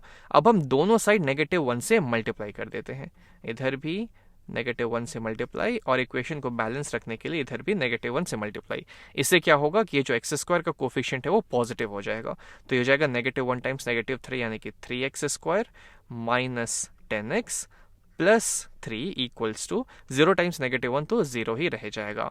अब अगर हम फिर से क्वाड्रेटिक फॉर्मूला लगाएं, यहाँ पे ये है हमारा a, ये -10 हो जाएगा b, और ये हो जाएगा c, तो x की वैल्यू क्या हो जाएगी -b यानी कि नेगेटिव ऑफ -10 यानी कि +10 प्लस और minus square root of b square यानी कि -10 का स्क्वायर यानी कि 100 minus 4 times 8 times c, 4 times 3 times 3 यानी कि 9, 4 टाइम्स 9 होता है 36, तो ये हो जाएगा 100 माइनस 36, 100 माइनस 36 होता है 64, 64, तो स्क्वायर रूट के अंदर की क्वांटिटी की वैल्यू अंडर रूट ऑफ 64 आ गई, डिवाइडेड बाई 2 टाइम्स a यानी कि 2 टाइम्स 3 यानी कि 6। तो यहाँ से x की दो वैल्यूज मिल जाएंगी, क्योंकि स्क्वायर रूट ऑफ 64 8 के बराबर होता है, तो इसकी जगह हम लोग 8 लिख सकते हैं। तो x या तो हो जाएगा 8 प्लस 10 बाई 6, 8 प्लस 10 होता है 18 डिवाइडेड बाई 6, या फिर 10 माइनस 8 बाई 6 यानी कि 2/6। ऊपर नीचे यहाँ अगर हम लोग 6 से डिवाइड कर दे तो ये हो जाएगा 1, ये हो जाएगा 3, यानी कि यहाँ से x की वैल्यू आ गई 3 के बराबर, और 2/6 ऊपर नीचे अगर हम लोग 2 से डिवाइड कर दे तो ये हो जाएगा 1, ये हो जाएगा 3, यानी कि फिर से 1/3, यानी कि x की वैल्यू फिर से 3 और 1/3 आ गई। तो जब तक आप वैलिड चेंज कर रहे हैं इस इक्वेशन में, हमारे रूट्स सेम रहेंगे, उसमें कुछ फर्क नहीं पड़ेगा। चलिए इस वीडियो में हम क्वाड्रेटिक फॉर्मूला को प्रूव करते हैं। तो पहले तो जल्दी से देख लेते हैं कि क्वाड्रेटिक फॉर्मूला हमें क्या बोलता है। तो अगर हमारे पास एक स्टैंडर्ड क्वाड्रेटिक इक्वेशन है, कुछ ax square plus bx plus c, और इसके अगर हमें रूट्स चाहिए, इसके हमें सॉल्यूशन चाहिए, तो क्वाड्रेटिक फॉर्मूला हमसे कहता है कि भाई देखो, हम x की वैल्यूज यहाँ पे लिख सकते हैं। वो x की वैल्यूज जो इसको सेटिस्फाई करेंगी वो हो जाएंगी -b प्लस और minus square root of b square minus 4 times a times c divided by 2a। यहाँ से हमें x की दो वैल्यूज़ मिलेंगी जो कि हमें ये बताएंगी कि वो कौन कौन सी x की वैल्यूज़ होंगी जो इस इक्वेशन को यहाँ पे सेटिस्फाई करेंगी। लेकिन इस वीडियो में हम ये देखते हैं कि आखिर ये क्वाड्रेटिक फॉर्मूला आया कहाँ से। और यकीन मानिए ये बिल्कुल भी मुश्किल बात नहीं है। अगर आपने पिछले वीडियोस में कंप्लीशन ऑफ स्क्वायर मेथड, जिससे हमने इसके रूट्स निकालने की कोशिश किए थे, वो अच्छे से समझ लिया होगा तो यहाँ भी ये फंडा क्लियर हो जाएगा, क्योंकि हम अभी वही काम करने वाले हैं। तो चलिए शुरुआत करते हैं। पहले तो इस क्वाड्रेटिक एक्सप्रेशन को हम फिर से यहाँ लिख लेते हैं एक बार। ax square plus bx plus c equal to 0। और हम कोशिश करते हैं अब इसे एक परफेक्ट स्क्वायर में कन्वर्ट करने की। लेकिन उससे पहले हम इस एक्स स्क्वायर के कोफिशिएंट को 1 कर देते हैं, ताकि हमारे कैलकुलेशंस में हमें थोड़ी आसानी मिल जाए। तो वो करने के लिए हम दोनों साइड चलिए a से डिवाइड कर देते हैं। इधर भी डिवाइडेड बाई a, इधर भी डिवाइडेड बाई a। तो अब हमें क्या मिल जाएगा, ax square divided by a, तो ऊपर नीचे a कैंसिल हो जाएंगे और हमें सिर्फ मिल जाएगा x square plus b upon a times x plus c upon a equals to 0 upon a। ये तो 0 ही होगा, तो ये तो 0 हो गया। अब यहाँ पे चलिए इसको हम परफेक्ट स्क्वायर बनाने की कोशिश करते हैं। अब परफेक्ट स्क्वायर बनाने के लिए, जैसे कि हमें पता है कि अगर एक परफेक्ट स्क्वायर हमें बनाना है तो वो कुछ मान लेते हैं कुछ x प्लस a का होल स्क्वायर इस फॉर्म का होना चाहिए। इसको चलिए हम किसी और कलर से लिख देते हैं। ये कुछ x प्लस a का होल स्क्वायर इस फॉर्म में हम इसे चेंज करने की कोशिश कर रहे हैं। यहाँ पे हमें थोड़ा कोई और कांस्टेंट वगैरह ऐड करना होगा, सब्ट्रैक्ट करना होगा, तो वो सब हम करेंगे। और लेकिन हमारा मेन मकसद ये है कि हमें इस पार्ट को एक परफेक्ट स्क्वायर बनाना है। तो अगर ये इस फॉर्म में आएगा तो एक बार इसको एक्सपैंड करते हैं, यानी कि अगर x प्लस ए को हम x प्लस ए से ही मल्टीप्लाई करेंगे तो हमें ये किस फॉर्म का दिखेगा वो देखते हैं। तो ये हो जाएगा x प्लस ए टाइम्स x प्लस ए। यहाँ मैंने कैपिटल ए ले लिया है ताकि कंफ्यूजन ना हो यहाँ पे, क्योंकि यहाँ पे स्मॉल ए हम ऑलरेडी ले चुके हैं। तो x टाइम्स x हो जाएगा x square plus x times a, ये हो गया ax capital ax plus a times x, ये भी हो गया capital ax plus capital a का स्क्वायर, यानी कि ये हो जाएगा x square plus 2 times capital a times x plus capital a का स्क्वायर। हमने अगर इस दोनों टर्म को यहाँ पे कुछ ऐड करके या फिर कुछ सब्ट्रैक्ट करके इस फॉर्म में ला दिया, तब हम इसको डायरेक्टली इस फॉर्म में लिख सकते हैं, क्योंकि ये जो फॉर्म यहाँ पे मिला है वो तो इसी का एक्सपेंशन है। तो पहला देखते हैं। पहला तो यहाँ पे है एक्स स्क्वायर, यहाँ भी है एक्स स्क्वायर, तो यहाँ तो चिंता की कोई बात नहीं है। हमारे ये एक्स का होल स्क्वायर ये तो ज्यों का त्यों आ गया। फिर आता है plus 2 times capital A times x. अब इस कैपिटल ए की वैल्यू हमें पता नहीं है कि कैपिटल ए आखिर क्या होगा, तो चलिए कैलकुलेट कर लेंगे। तो 2 तो हम लिख ही देते हैं क्योंकि हमें इसी फॉर्म में चेंज करना है, और x ये भी लिख देते हैं। बीच में हमें देखना है कि हम किससे यहाँ पे मल्टीप्लाई करेंगे। तो ये b अपॉन ए एक्स इसको हम 2 टाइम्स a टाइम्स x इसके बराबर करना चाहते हैं, यानी क्या कि b अपॉन ए एक्स ये 2 times capital A times x इसके बराबर हम करना चाहते हैं। दोनों साइड अगर हम x से डिवाइड कर दें तो ये हट जाएंगे, और अब अगर हम दोनों साइड 2 से डिवाइड कर दें तो यहाँ से हम बोल सकते हैं कि b अपॉन 2a ये हो जाएगी हमारी a की, कैपिटल A की वैल्यू। तो यहाँ पे है 2 टाइम्स a टाइम्स x, तो ये a की वैल्यू, इस कैपिटल A की वैल्यू हम यहाँ डाल देते हैं, b अपॉन 2a। अब ये हो गया इस फॉर्म में जहाँ पे a की वैल्यू है b अपॉन 2a, और अभी भी ये b अपॉन a x से लिखा हुआ है। अगर हम दोनों ऊपर नीचे 2 से डिवाइड कर देंगे तो ये वापस से b upon a times x ही बन जाएगा। इसके बाद आते हैं ये थर्ड टर्म पे। इस थर्ड टर्म को, इस c बाई a को अभी हम लोग जो कहते हो यहाँ पे ऐसे ही छोड़ देते हैं, plus c by a equal to 0। यहाँ पे देखते हैं कि और हमें क्या चाहिए। तो यहाँ पे है अब a स्क्वायर, कैपिटल A का स्क्वायर यहाँ पे लिखा हुआ है। कैपिटल A हमारा था b by 2 small a, b by 2 times small a के बराबर। तो हम काम करते हैं कि चूंकि अब हमको यहाँ पे कैपिटल A का स्क्वायर लिखना है, तब हम उसके जगह यहाँ पे plus of b by 2a, ये हमारा हो गया कैपिटल A की वैल्यू, इसका स्क्वायर, यहाँ पे है कैपिटल A स्क्वायर, तो हमने उसकी जगह ये डाल दिया यहाँ पे। लेकिन ये तो हमारे दिए हुए इक्वेशन में कहीं था ही नहीं, ये तो हमने अपने आप कहीं से ऐड कर दिया है। तो इक्वेशन में हम खुद से ज़्यादा छेड़खानी नहीं कर सकते हैं, इसलिए चीज़ों को बराबर रखने के लिए हम जितना यहाँ पे ऐड कर रहे हैं हम उतना ही यहाँ पे सबट्रैक्ट भी कर देंगे, यानी कि माइनस ऑफ b/2a का होल स्क्वायर। अब ये और ये आपस में कैंसिल आउट हो जाएंगे और जो चीज़ हमारे पास पहले थी वही चीज़ बच जाएगी। लेकिन हम यहाँ पे थोड़ा दिमाग लगाएंगे, हम अपने इंसान होने का फ़ायदा उठाएंगे।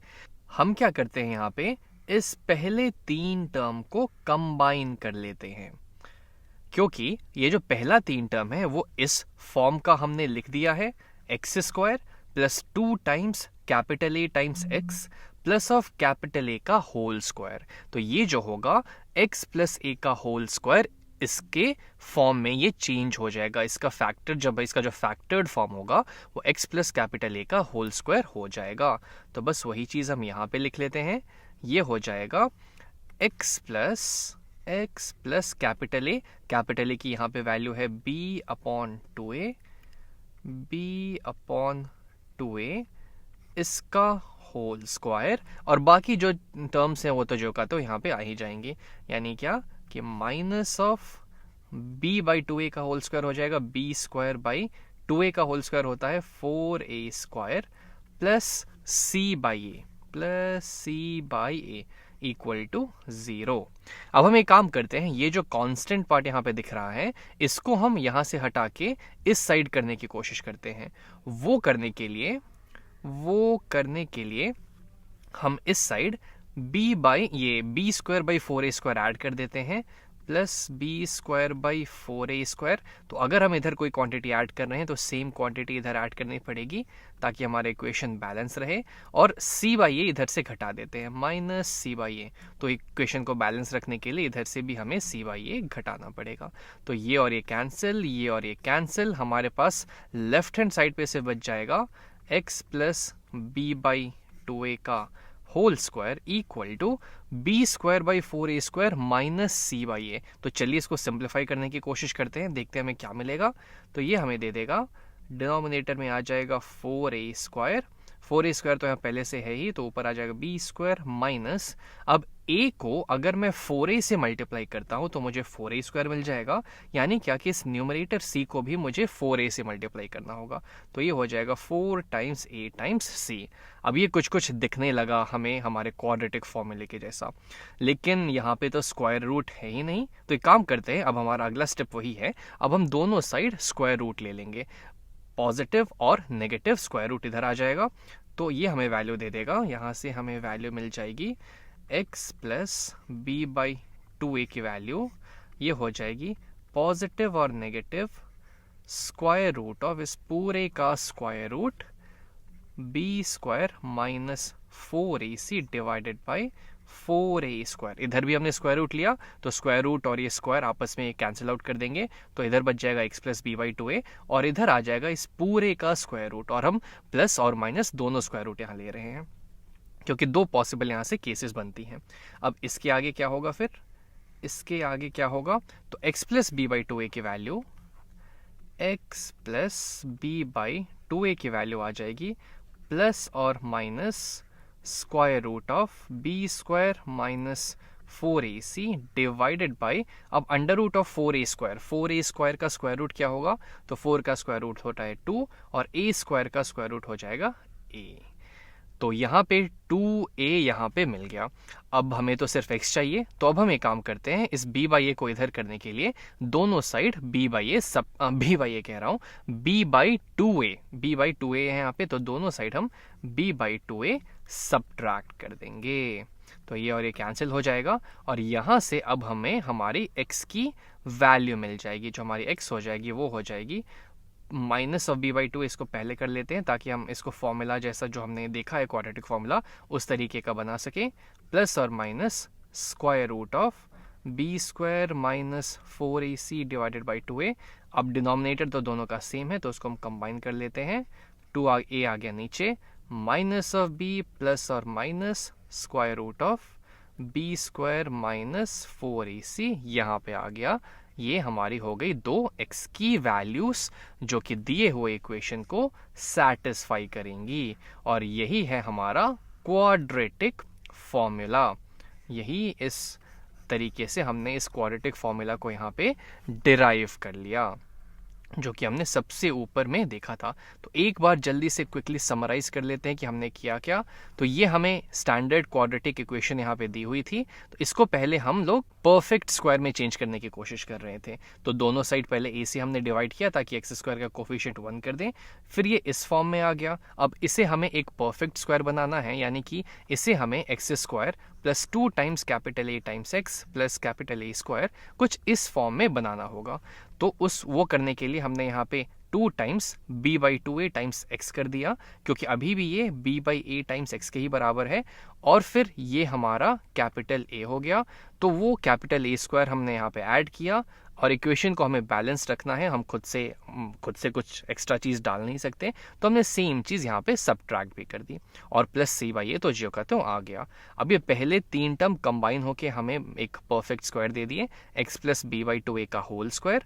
और बाकी चीज़ को जब हमने आगे सिंप्लीफाई किया, तब जाके सिंप्लीफाई करने के बाद यहाँ पे सिंप्लीफाई करके हमने दोनों साइड स्क्वायर रूट ले लिया, प्लस और माइनस स्क्वायर रूट, और फिर देखा कि जो x की वैल्यू है थोड़ी सी सिंप्लीफिकेशन करने पे, इस b बाई 2a को इधर करने पे x की वैल्यू जो हमने पढ़ी थी क्वाड्रेटिक फॉर्मूला में, क्वाड्रेटिक फॉर्मूला में नेगेटिव b प्लस और minus square root of b square minus 4ac divided by 2a, ये हमें मिल गई। Determine the number of solutions to the quadratic equation x square plus 14x plus 49 equal to 0।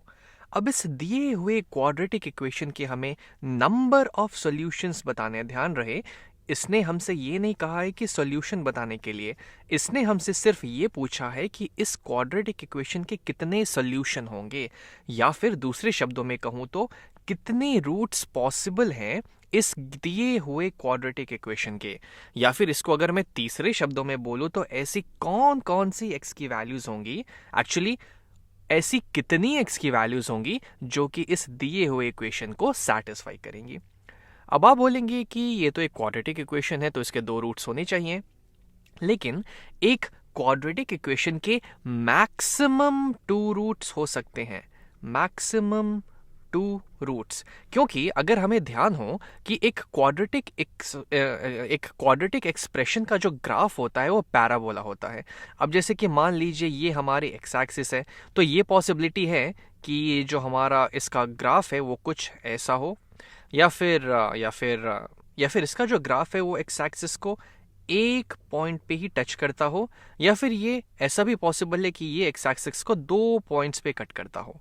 अब हमें पता है कि रूट्स का मतलब हुआ कि जहां जहां y की वैल्यू 0 होंगी, जहां जहां पे अगर y की वैल्यू 0 हो जाए वो इनके रूट्स हो जाएंगे। अब ये हमारे y एक्सिस, तो इस पहले केस में तो एक बार भी y 0 नहीं हो रहा है, क्योंकि ये तो एक्स एक्सिस को कहीं कट ही नहीं कर रही है, तो यहाँ पे हमें कोई भी सॉल्यूशन नहीं मिलेगा।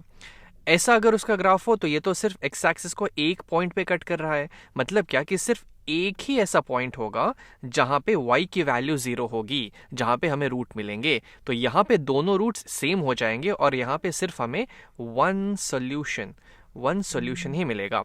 इस केस में तो हमें 2 सॉल्यूशन मिलेंगे, क्योंकि इस केस में यहाँ पे और यहाँ पे 2 जगह एक्स एक्सिस को ये ग्राफ कट कर रहा है, यानी कि y यहाँ भी 0 है और y यहाँ भी 0 है, तो यहाँ पे हमें 2 सॉल्यूशंस मिल जाएंगे। और y से मेरा मतलब है इस एक्सप्रेशन की वैल्यू क्या होगी वो हमें y बताएगा।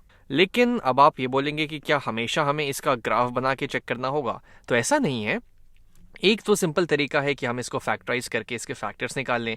अगर ये परफेक्ट स्क्वायर हो गया तो इसका एक ही सॉल्यूशन होगा, अगर इसके 2 फैक्टर्स हमें मिल जाएंगे तो इसके 2 सॉल्यूशन हो जाएंगे। लेकिन ये सब करने से अच्छा है कि हम यहाँ पे क्वाड्रेटिक फॉर्मूला की मदद लें। क्वाड्रेटिक फॉर्मूला की मदद से हम इसके नंबर ऑफ सॉल्यूशंस पता कर सकते हैं। और ग्राफ के बारे में तो और पॉसिबिलिटी हम लोग बाद में बात करेंगे। ये तो बस मैंने आपको एक आइडिया देने के लिए बता दिया कि क्या क्या पॉसिबल केसेस है। अब ऐसा भी पॉसिबल है कि ये तीनों ग्राफ नीचे की तरफ मुड़े हुए हों, इसलिए इसके बारे में हम बाद में बात करते हैं। अभी हम ये फोकस करते हैं कि क्वाड्रेटिक फॉर्मूला की मदद से कैसे हम इसके नंबर ऑफ सॉल्यूशंस पता करेंगे। तो चलिए देखते हैं कि वो कैसे। अब क्वाड्रेटिक फॉर्मूला हमसे कहता है कि अगर हमारे पास एक स्टैंडर्ड क्वाड्रेटिक इक्वेशन है ax² plus b x plus c equal to 0, जहां पे a 0 के बराबर नहीं है, वरना ये तो क्वाड्रेटिक होगा ही नहीं। तो इस केस में इसके जो दो रूट्स, पॉसिबल रूट्स जो दो हो सकते हैं, उसकी वैल्यूज हमें क्वाड्रेटिक फॉर्मूला देता है x equals to -b plus और minus square root of B square minus 4 times a times c divided by 2a। ये बोलता है कि हमें क्वाड्रेटिक फॉर्मूला कि ऐसे हमें x की वैल्यूज मिल सकती हैं।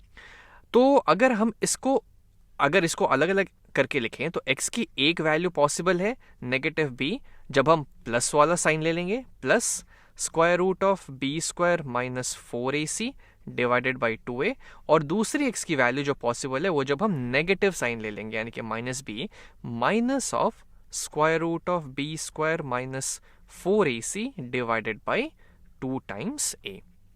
तो यहां से हमें दो वैल्यूज मिल जाएंगी। लेकिन मान लीजिए कि ये जो स्क्वायर रूट क्वांटिटी है, ये जो क्वांटिटी लिखी हुई है स्क्वायर रूट के अंदर, ये वैल्यू की मैं बात कर रहा हूं, ये यहां पे बहुत जरूरी रोल प्ले कर रहा है। एक क्षण के लिए अगर हम ये मान ले कि इस बी स्क्वायर माइनस 4ac इसकी वैल्यू अगर 0 हो गई तो x के रूट्स क्या क्या हो जाएंगे। तो फिर x हमारा -b प्लस 0 यानी कि कुछ नहीं डिवाइडेड बाई 2a, और यहाँ भी x equals to -b divided by 2a, क्योंकि ये तो 0 हो गया तो ये दोनों तो सेम रूट ही हो गए, यानी तो एक ही वैल्यू है। तो यहाँ पे हमें सिर्फ एक ही वैल्यू मिलेगा, एक ही सोल्यूशन मिलेगा। यानी क्या कि अगर इस अंडर रूट की क्वांटिटी, ये जो स्क्वायर रूट के अंदर की क्वांटिटी है बी स्क्वायर माइनस 4ac, अगर ये 0 होता है तो हमें सिर्फ यहाँ पे 1 सॉल्यूशन मिलेगा, 1 सॉल्यूशन, सिर्फ एक सॉल्यूशन। चलिए अच्छी बात है। दूसरा केस ये पॉसिबल है कि ये जो अंडर रूट क्वांटिटी है बी स्क्वायर माइनस 4ac, अगर ये सीधा साधा ग्रेटर देन 0 हो जाए, अगर ये 0 से बड़ा हो जाए, कुछ भी हो लेकिन 0 से बड़ा हो, तब तो यहां हमें दो वैल्यूज मिल जाएंगी, एक प्लस के साथ एक माइनस के साथ। यानी कि हमारा x वो हो जाएगा या तो -b, एक प्लस वाला जो भी ये वैल्यू आएगी बी स्क्वायर माइनस 4ac, जब हम इसमें कैलकुलेट करेंगे तो एक ये वैल्यू हमारे पास आ जाएगी, और दूसरी वैल्यू आ जाएगी -b, जब हम माइनस के साथ ये स्क्वायर रूट की क्वांटिटी को सॉल्व करके इसे सॉल्व करेंगे। तो हमें यहाँ पे दो x की अलग अलग वैल्यूज मिलेंगी। तो जब ये बी स्क्वायर माइनस 4ac 0 से बड़ा होगा तब हमें दो सॉल्यूशन मिल जाएगी, यहाँ पे 2 सॉल्यूशन, 2 पॉसिबल सॉल्यूशन। तो इसको एक काम करते हैं, इसको साथ ही में लिख लेते हैं, इसको प्लस और यहाँ पे हम डाल देते हैं एक माइनस, यानी कि हमें दो पॉसिबल सोल्यूशन मिल रहे हैं, और इसके अंदर की क्वांटिटी क्या है, बी स्क्वायर माइनस 4ac, और इस केस में हमें यहाँ पे दो सॉल्यूशन मिलेंगे, टू डिस्टिंक्ट सॉल्यूशन, दो अलग अलग सॉल्यूशन मिल रहे हैं। और क्या केस पॉसिबल है यहाँ पे? अच्छा, ऐसा भी तो हो सकता है, एक केस ऐसा भी तो पॉसिबल है कि जो बी स्क्वायर माइनस 4ac है, ये जो स्क्वायर रूट के अंदर की क्वांटिटी है, ये लेस देन 0 हो, ये 0 से छोटी हो जाए, तब हमारे पास क्या होगा। लेकिन रियल नंबर्स में जब भी हमने पढ़ा है तो स्क्वायर रूट के अंदर की क्वांटिटी तो हमेशा नॉन नेगेटिव होनी चाहिए। रियल नंबर्स में कभी हम ऐसी चीज़ को तो डिफाइन ही नहीं कर पाते कि अगर मान लीजिए हम अंदर कुछ ले लें -4 और इसका स्क्वायर रूट कर दें, तो ये तो रियल नंबर्स में पॉसिबल ही नहीं है। आगे जाके हम देखेंगे कि जब हम इमेजिनरी नंबर्स पढ़ेंगे तब हम इसके सोल्यूशन के बारे में बात करेंगे। लेकिन अभी तक हमने जो भी पढ़ा है रियल नंबर्स में, उसमें तो अंडर रूट की क्वांटिटी, स्क्वायर रूट के अंदर की क्वांटिटी भी नेगेटिव हो ही नहीं सकती। तो इस केस में तो हमें कोई सोल्यूशन मिलेगा ही नहीं, यानी कि यहाँ पे हमें नो सॉल्यूशन मिलेंगे। यहाँ पे अक्सर हम लोग क्या करते हैं, लिख देंगे कोई सोल्यूशन नहीं है, इसका मतलब है कि x 0 हो जाएगा। तो ये गलत बात है, क्योंकि x 0 भी तो एक सोल्यूशन है, इसलिए x की कोई ऐसी वैल्यू होगी ही नहीं जो कि इस दिए हुए इक्वेशन को सेटिस्फाई करेगी। तो यहाँ से हमें 3 कंडीशन मिल गए जिसको देख के हम बता सकते हैं कि कितने सॉल्यूशन पॉसिबल होंगे। और अगर आप सोच रहे होंगे कि ये b² - 4ac क्या इसका कोई नाम नहीं है क्या, तो इसको मैथ में हम एक नाम दे देते हैं और इसे हम बुलाते हैं डिस्क्रिमिनांट। ये जो b² - 4ac है, स्क्वायर रूट के अंदर की क्वांटिटी, इसको हम लोग बुलाते हैं डिस्क्रिमिनांट, और इसको हम लोग कैपिटल D से रिप्रेजेंट करेंगे। तो यहाँ पे हम बोल सकते हैं कि D अगर 0 के बराबर होगा तो एक सोल्यूशन मिलेगा, D अगर 0 से बड़ा होगा तो हमें दो अलग अलग सोल्यूशन मिलेंगे, और ये हमारा डिस्क्रिमिनांट अगर 0 से छोटा हो जाए तब हमें एक भी सोल्यूशन नहीं मिलेगा। तो हमने काफ़ी इसके बारे में जान लिया। चलिए वापस से अपने क्वेश्चन पे आते हैं कि क्वेश्चन हमसे क्या कह रहा है। हमें कहा कि इसके नंबर ऑफ सॉल्यूशंस बताने के लिए, तो चलिए तो पहले तो इसकी हम D कैलकुलेट करें, कैपिटल D डिस्क्रिमिनांट। और ध्यान रहे कि जो ये डिस्क्रिमिनांट होता है वो स्क्वायर रूट के अंदर की क्वांटिटी होती है, इसके अंदर की क्वांटिटी। हम इसको स्क्वायर रूट के साइन के साथ नहीं लेंगे। अगर आप इसको ऐसे सोच रहे हैं कि इसकी वैल्यू होगी √(b² - 4ac), तो ये गलत है। डिस्क्रिमिनांट को हमने डिफाइन किया इस स्क्वायर रूट के जो अंदर लिखा होता है उससे, यानी कि सिर्फ b² - 4ac से। तो यहाँ पे a की वैल्यू तो 1 है, क्योंकि x² का कोफिशिएंट तो यहाँ पे 1 है, तो a हमारा हो जाएगा 1, b हमारा हो जाएगा 14, और c तो कांस्टेंट पार्ट 49 हो जाएगा। तो b² - 4ac की वैल्यू आ जाएगी 14 स्क्वायर, b² यानी 14 स्क्वायर माइनस 4 टाइम्स a यानी कि 1 टाइम्स c यानी कि 49 के बराबर। 14 का स्क्वायर अब देखते हैं 14 का स्क्वायर कितना होता है, तो जल्दी से इसे हम कैलकुलेट कर लेते हैं।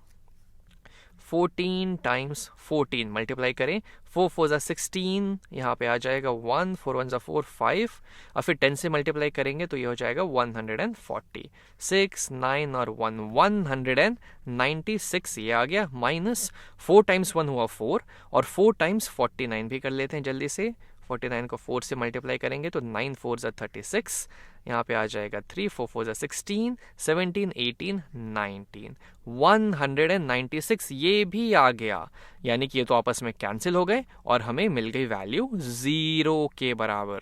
यानी कि इस केस में ये जो क्वाड्रेटिक एक्सप्रेशन हमें यहाँ दिया हुआ है, इसका जो डिस्क्रिमिनांट है वो 0 है।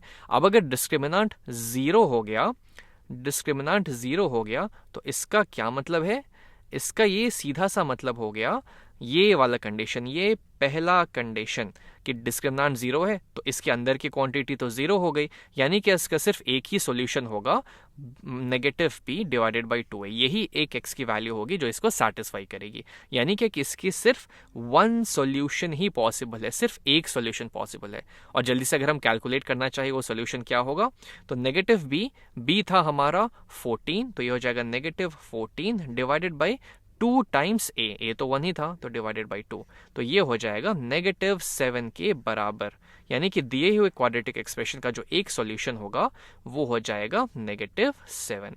और ये किस कैटेगरी के ग्राफ में आएगा, ये वाला कैटेगरी, क्योंकि ये सिर्फ एक ही पॉइंट x = -7 पे ही इस एक्स एक्सिस को कट करेगा। यानी कि सिर्फ एक ही ऐसा पॉइंट होगा जहां पे वो पूरे y की वैल्यू, जहां पे इस पूरे एक्सप्रेशन की वैल्यू, ये दिए हुए एक्सप्रेशन की वैल्यू, ये जो हमारा इसको हमने y माना है, ये पूरा एक्सप्रेशन की वैल्यू 0 होगी x = -7 पे। Use the discriminant to state the number and type of solutions for the equation -3x² + 5x - 4 is equal to 0. And so just as a reminder, you're probably wondering, what is the discriminant? And we can just review it by looking at the quadratic formula. So if I have a quadratic equation in standard form, ax² plus bx plus c is equal to 0. We know that the quadratic formula, which is really just derived from completing the square right over here, tells us that the roots of this, or the solutions of this quadratic equation, are going to be x is equal to -b plus or minus the square root of b² - 4ac, all of that over 2a. Now, you might know from experience applying this a little bit that we're going to get different types of solutions depending on what happens under the radical sign over here. As you can imagine, if what's under the radical sign over here is positive, then we're going to get an actual real number as its principal square root. And when we take the positive and negative version of it, we're going to get two real solutions. So if b squared minus 4ac, and this is what the discriminant really is, it's just this expression under the radical sign of the quadratic formula. If this is greater than 0, then we're going to have two real roots. Then we're going to have two real roots, or two real solutions to this equation right here. If b squared minus 4ac is equal to 0, then this whole thing is just going to be equal to 0. It's going to be the plus or minus square root of 0, which is just 0. So it's plus or minus 0. Well, when you add or subtract 0, that doesn't change the solution. So the only solution is going to be negative b over 2a. So you're only going to have one real solution.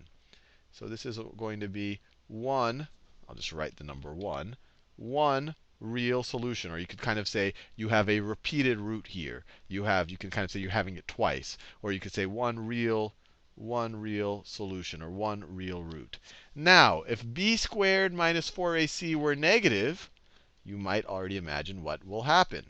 If this expression right over here is negative, we're taking the square root of a negative number. So we would then get an imaginary number right over here. And so we would add or subtract the same imaginary number. So we'll have two complex solutions. And not only will we have two complex solutions, but they will be the conjugates of each other. So if you have one complex solution for a quadratic equation, the other solution will also be a complex solution and will be its complex conjugate.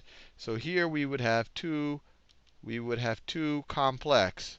complex solutions. So numbers that have a real part and an imaginary part. And not only are they just complex, but they're the conjugates of each other. The imaginary parts have different signs. So let's look at b squared minus 4ac over here.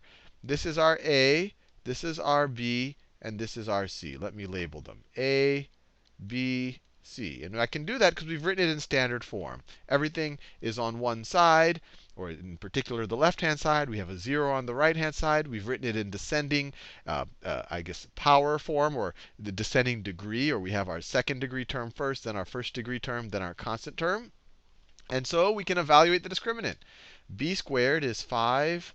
B is 5, so b squared is 5 squared, minus 4 times a, which is negative 3, times c, which is negative 4. I have to be careful. C is this whole thing. C is negative 4. And so, and I don't know if I said 4 earlier, but c is negative 4. We have to make sure we take the sign into consideration. So times c, which is negative 4 over here. And so this is 25. And then negative 3 times negative 4, that is positive 12. And then 4 times 12 is 48, but we have a negative out here. So 25 minus 48. And 25 minus 48, we don't even have to look, we don't even have to do the math. We can just say that this is definitely going to be less than 0. You can actually figure it out. This is equal to negative 13. If I did, oh no, sorry, negative 23.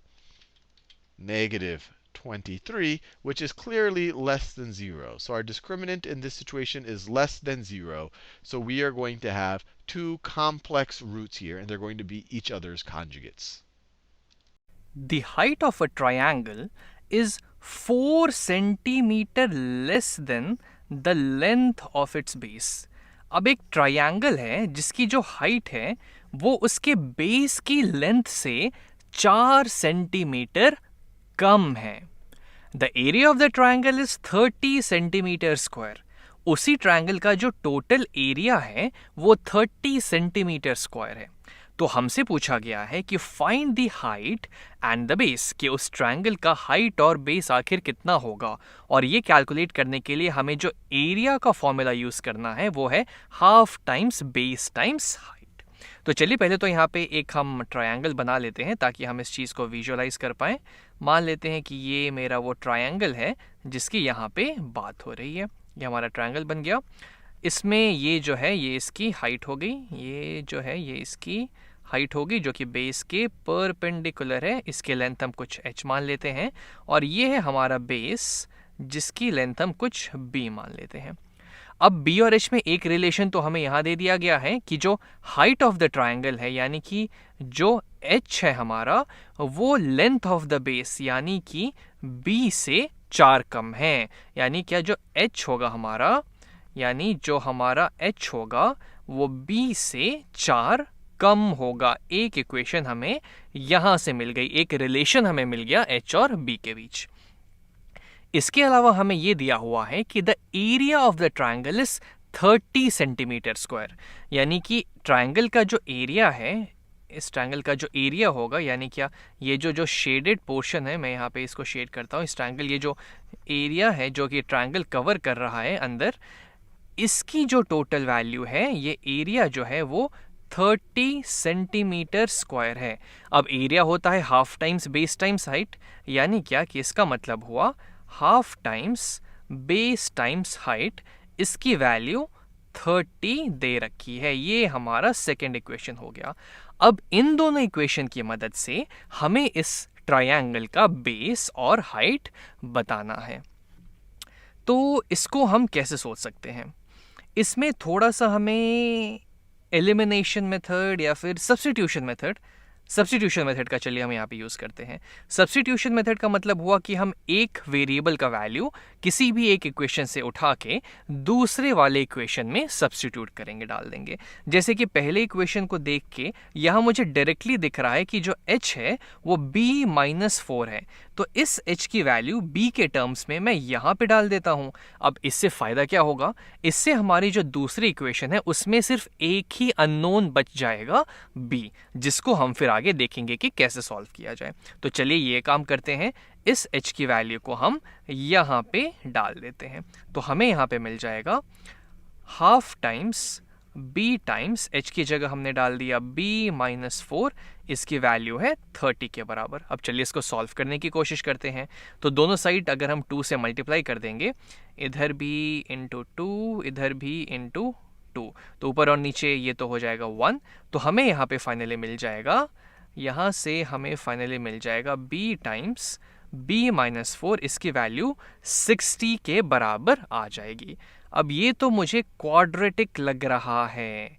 अब इस quadratic equation को हमें solve करना है। तो चलिए screen को थोड़ा सा ऊपर करें और अब हम अपना पूरा दिमाग कॉन्सेंट्रेट करते हैं इसे सॉल्व करने के लिए। तो एक काम करते हैं, पहले इसको एक्सपैंड कर देते हैं। b टाइम्स b हो जाएगा b², b टाइम्स -4 हो जाएगा -4b, और इसकी वैल्यू है 60 के बराबर। अब दोनों साइड अगर हम लोग 60 सब्ट्रैक्ट कर दें तो फाइनली हमें मिल जाएगा b² -4b -60 इक्वल्स टू 0। ये हमें यहाँ पे एक स्टैंडर्ड क्वाड्रेटिक इक्वेशन मिल गई जिसका b² का जो कोफिशिएंट है वो 1 है। तो अगर हम किसी भी तरीके से वो दो नंबर्स पता कर लें जिनका प्रोडक्ट जो है, जिनका प्रोडक्ट -60 के बराबर होगा, जिनका जो प्रोडक्ट है वो -60 के बराबर हो, और जिनका सम इस b का कोफिशिएंट -4 के बराबर हो, तब हम इसको आसानी से फैक्टराइज कर सकते हैं। तो चलिए 60 के फैक्टर्स पे कॉन्सेंट्रेट किया जाए। तो ये होता है 1 टाइम्स 60, 2 टाइम्स 30, 3 टाइम्स 20, 4 टाइम्स 15। अभी भी मैं यहाँ पे मन ही मन सोचते जा रहा हूँ कि क्या इनको जोड़ घटाव करने पे, इस किसी भी एक पेयर को उठा के आप उनका जोड़ घटाव करने पे क्या हमें किसी भी तरीके से -4 मिलेगा, ये मैं साथ ही साथ सोचते चल रहा हूँ।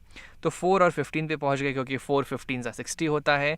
फिर 5 पे आते हैं, 5 12 60 होगा, 6 10 60 होता है। एक मिनट, यहाँ पे मुझे थोड़ा यहाँ पे सुराग मिल रहा है कि 6 और 10 से हमारा काम बन सकता है, क्योंकि अगर मैं 6 और 10 को उठाऊंगा तो 6 10 60 होता है, लेकिन यहाँ तो -60 है। तो एक काम करते हैं कि इनमें से किसी एक को हमें नेगेटिव करना है, और चूंकि यहाँ पे इनका सम नेगेटिव है, यानी क्या कि इन दोनों वैल्यूज में से जो बड़ी वैल्यू है उसे नेगेटिव होना पड़ेगा। यानी कि हमारे जो दो नंबर्स हो जाएंगे वो हो जाएगा 6 और -10, क्योंकि 6 टाइम्स -10 मुझे -60 दे देंगे और 6 प्लस -10 हमें -4 दे देंगे, जो कि b का कोफिशिएंट है। अब चूंकि यहाँ पे b² का कोफिशिएंट तो 1 ही है, तो हमें ज़्यादा यहाँ पे सोचने की ज़रूरत नहीं है। हम इसको डायरेक्टली फैक्टराइज कर सकते हैं और बोल सकते हैं कि इसका जो फैक्टराइज्ड फॉर्म होगा वो हो जाएगा x नहीं, यहाँ पे b है तो हम b लेंगे, b -6, b यहाँ पे +6 है तो b + 6 टाइम्स b यहाँ पे -10 है तो b -10 इक्वल टू 0। और चलिए जल्दी से एक बार देख लेते हैं कि अगर हम इसको मल्टीप्लाई कर रहे हैं तो क्या हमें यही चीज़ वापस से मिल रही है। इससे हम श्योर हो जाएंगे कि हमने जो किया वो एकदम सही किया है। तो जल्दी से इसको मल्टीप्लाई कर लेते हैं। b टाइम्स b हो जाएगा b², b टाइम्स -10 हो जाएगा -10b, 6 टाइम्स b हो जाएगा +6b और 6 टाइम्स -10 हो जाएगा -60। अब ये तो लाइक टर्म्स है तो इनको हम कंबाइन कर सकते हैं, तो हमें मिल जाएगा b² -4b -60 इक्वल टू 0। ये तो एग्जैक्टली सेम एक्सप्रेशन है जो हमें यहाँ पे मिला था। तो बस अब इसको 0 होने के लिए या तो ये एक्सप्रेशन 0 हो जाए या तो ये एक्सप्रेशन 0 हो जाए। तो अगर हमारा b + 6 0 होता है तो यहाँ से b जो है -6 के बराबर हो जाएगा, या फिर अगर b -10 0 होता है, b -10 0 होता है तो यहाँ से b हमारा 10 के बराबर हो जाएगा, यानी कि जो बेस की लेंथ है वो या तो 10 सेंटीमीटर होगी या तो नेगेटिव लेंथ, तो नेगेटिव कभी हो नहीं सकता। तो इसीलिए हमें इस वैल्यू को यहाँ पे नेग्लेक्ट करना होगा, इसको हम कंसिडर नहीं करेंगे, क्योंकि b हमारा क्या है, b है हमारे ट्रायंगल के बेस की लेंथ, ये है b, और ये तो नेगेटिव हो ही नहीं सकती।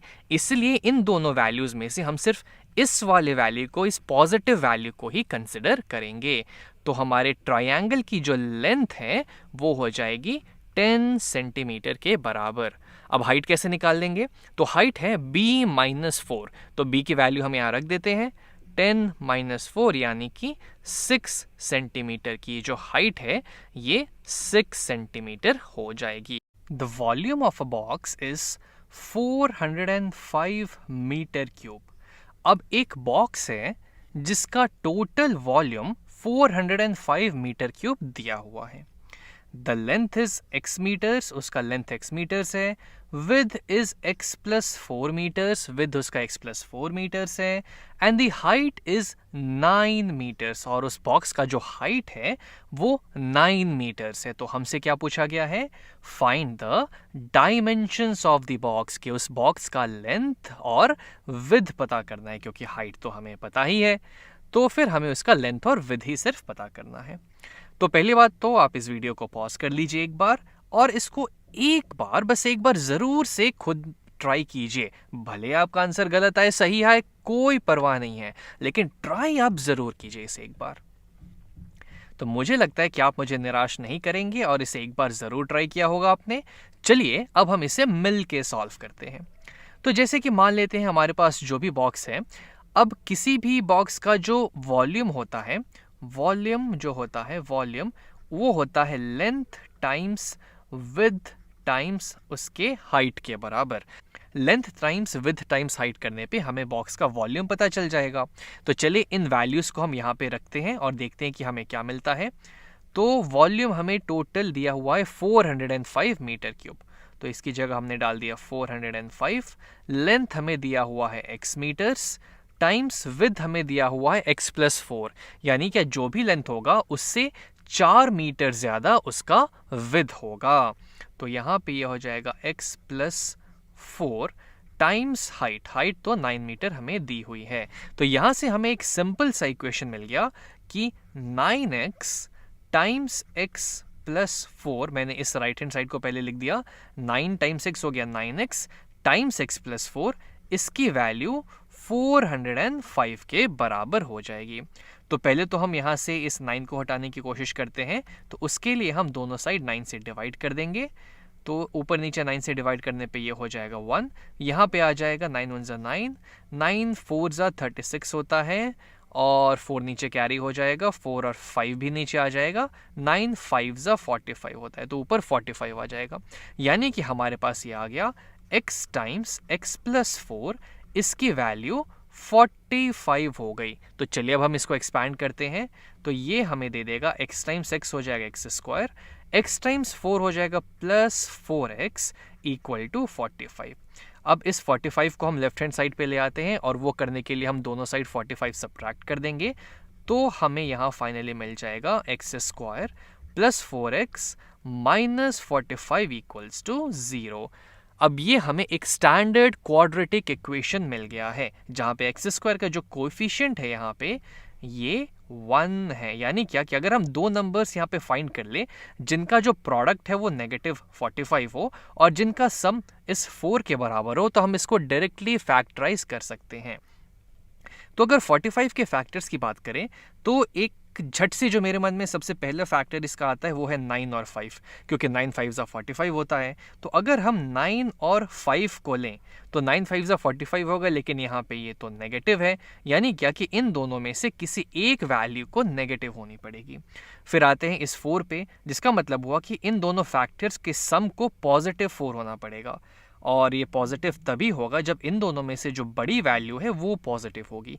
यानी कि हम पॉजिटिव 9 और नेगेटिव 5 ले लेते हैं तो हमारा काम हो जाएगा।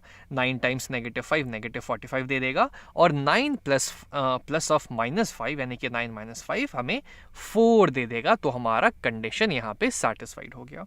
तो अब इनसे हम इसके डायरेक्टली फैक्टर्स के बारे में बात कर सकते हैं कि ये जो यहाँ पे एक क्वाड्रेटिक एक्सप्रेशन है, इसके जो दो फैक्टर्स होंगे वो हो जाएंगे x और ये प्लस 9, x प्लस 9 ये इसका एक फैक्टर हो जाएगा, मल्टीप्लाइड बाई दूसरा फैक्टर हो जाएगा x माइनस 5, x माइनस 5, और ये इक्वल टू 0।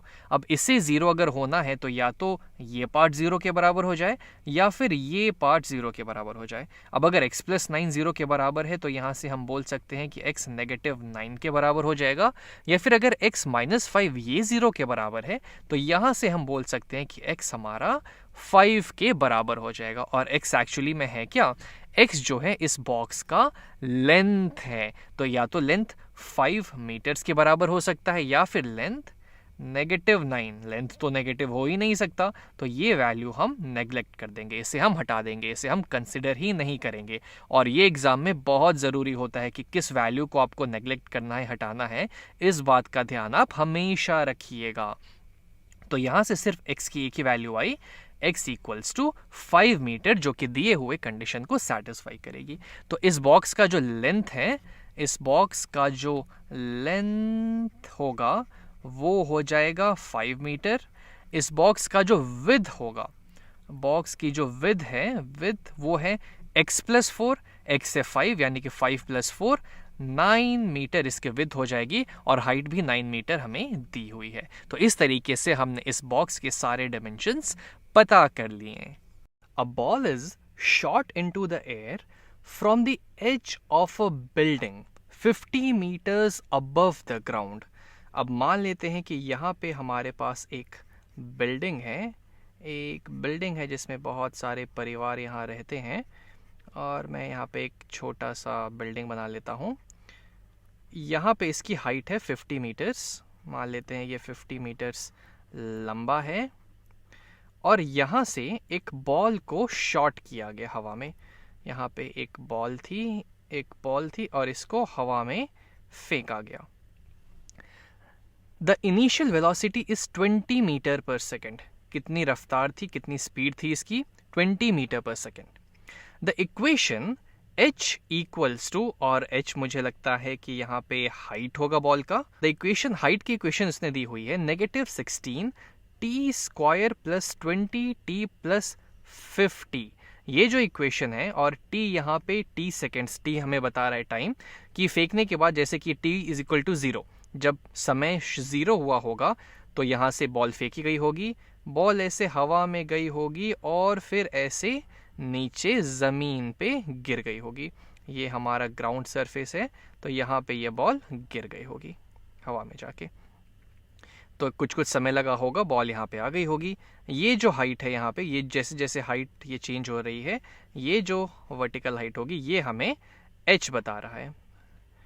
तो कैसे कैसे समय के साथ उसकी हाइट चेंज हो रही है वो हमें इस इक्वेशन से पता चल रही है। हालांकि जब आप फिजिक्स में इसे और डिटेल में पढ़ेंगे तो आपको पता चलेगा कि ऐसा क्वाड्रेटिक एक्सप्रेशन क्यों होता है, इसके पीछे क्या लॉजिक है। लेकिन अभी मैथ में चूंकि ये हमें डायरेक्टली दे दिया गया है तो यहाँ पे हम ये अज्यूम कर लेंगे कि हाँ भाई चलो ठीक है, क्वेश्चन में दिया हुआ है तो हाइट जो चेंज हो रहा होगा टाइम के साथ वो इस प्रकार हो रहा होगा। तो देखते हैं कि हमसे क्या पूछा गया है। After how long does it take for the ball to hit the ground. अब यहां से लॉन्च हुआ तो फिर हमसे पूछा गया है कि इस बॉल को यहां नीचे जमीन पे गिरने में कितना समय लगा होगा। तो इस फिगर को देखने के बाद एक बात तो समझ में आ जाती है कि जब ये बॉल जमीन पे गिरेगा तो हाइट कितनी होगी।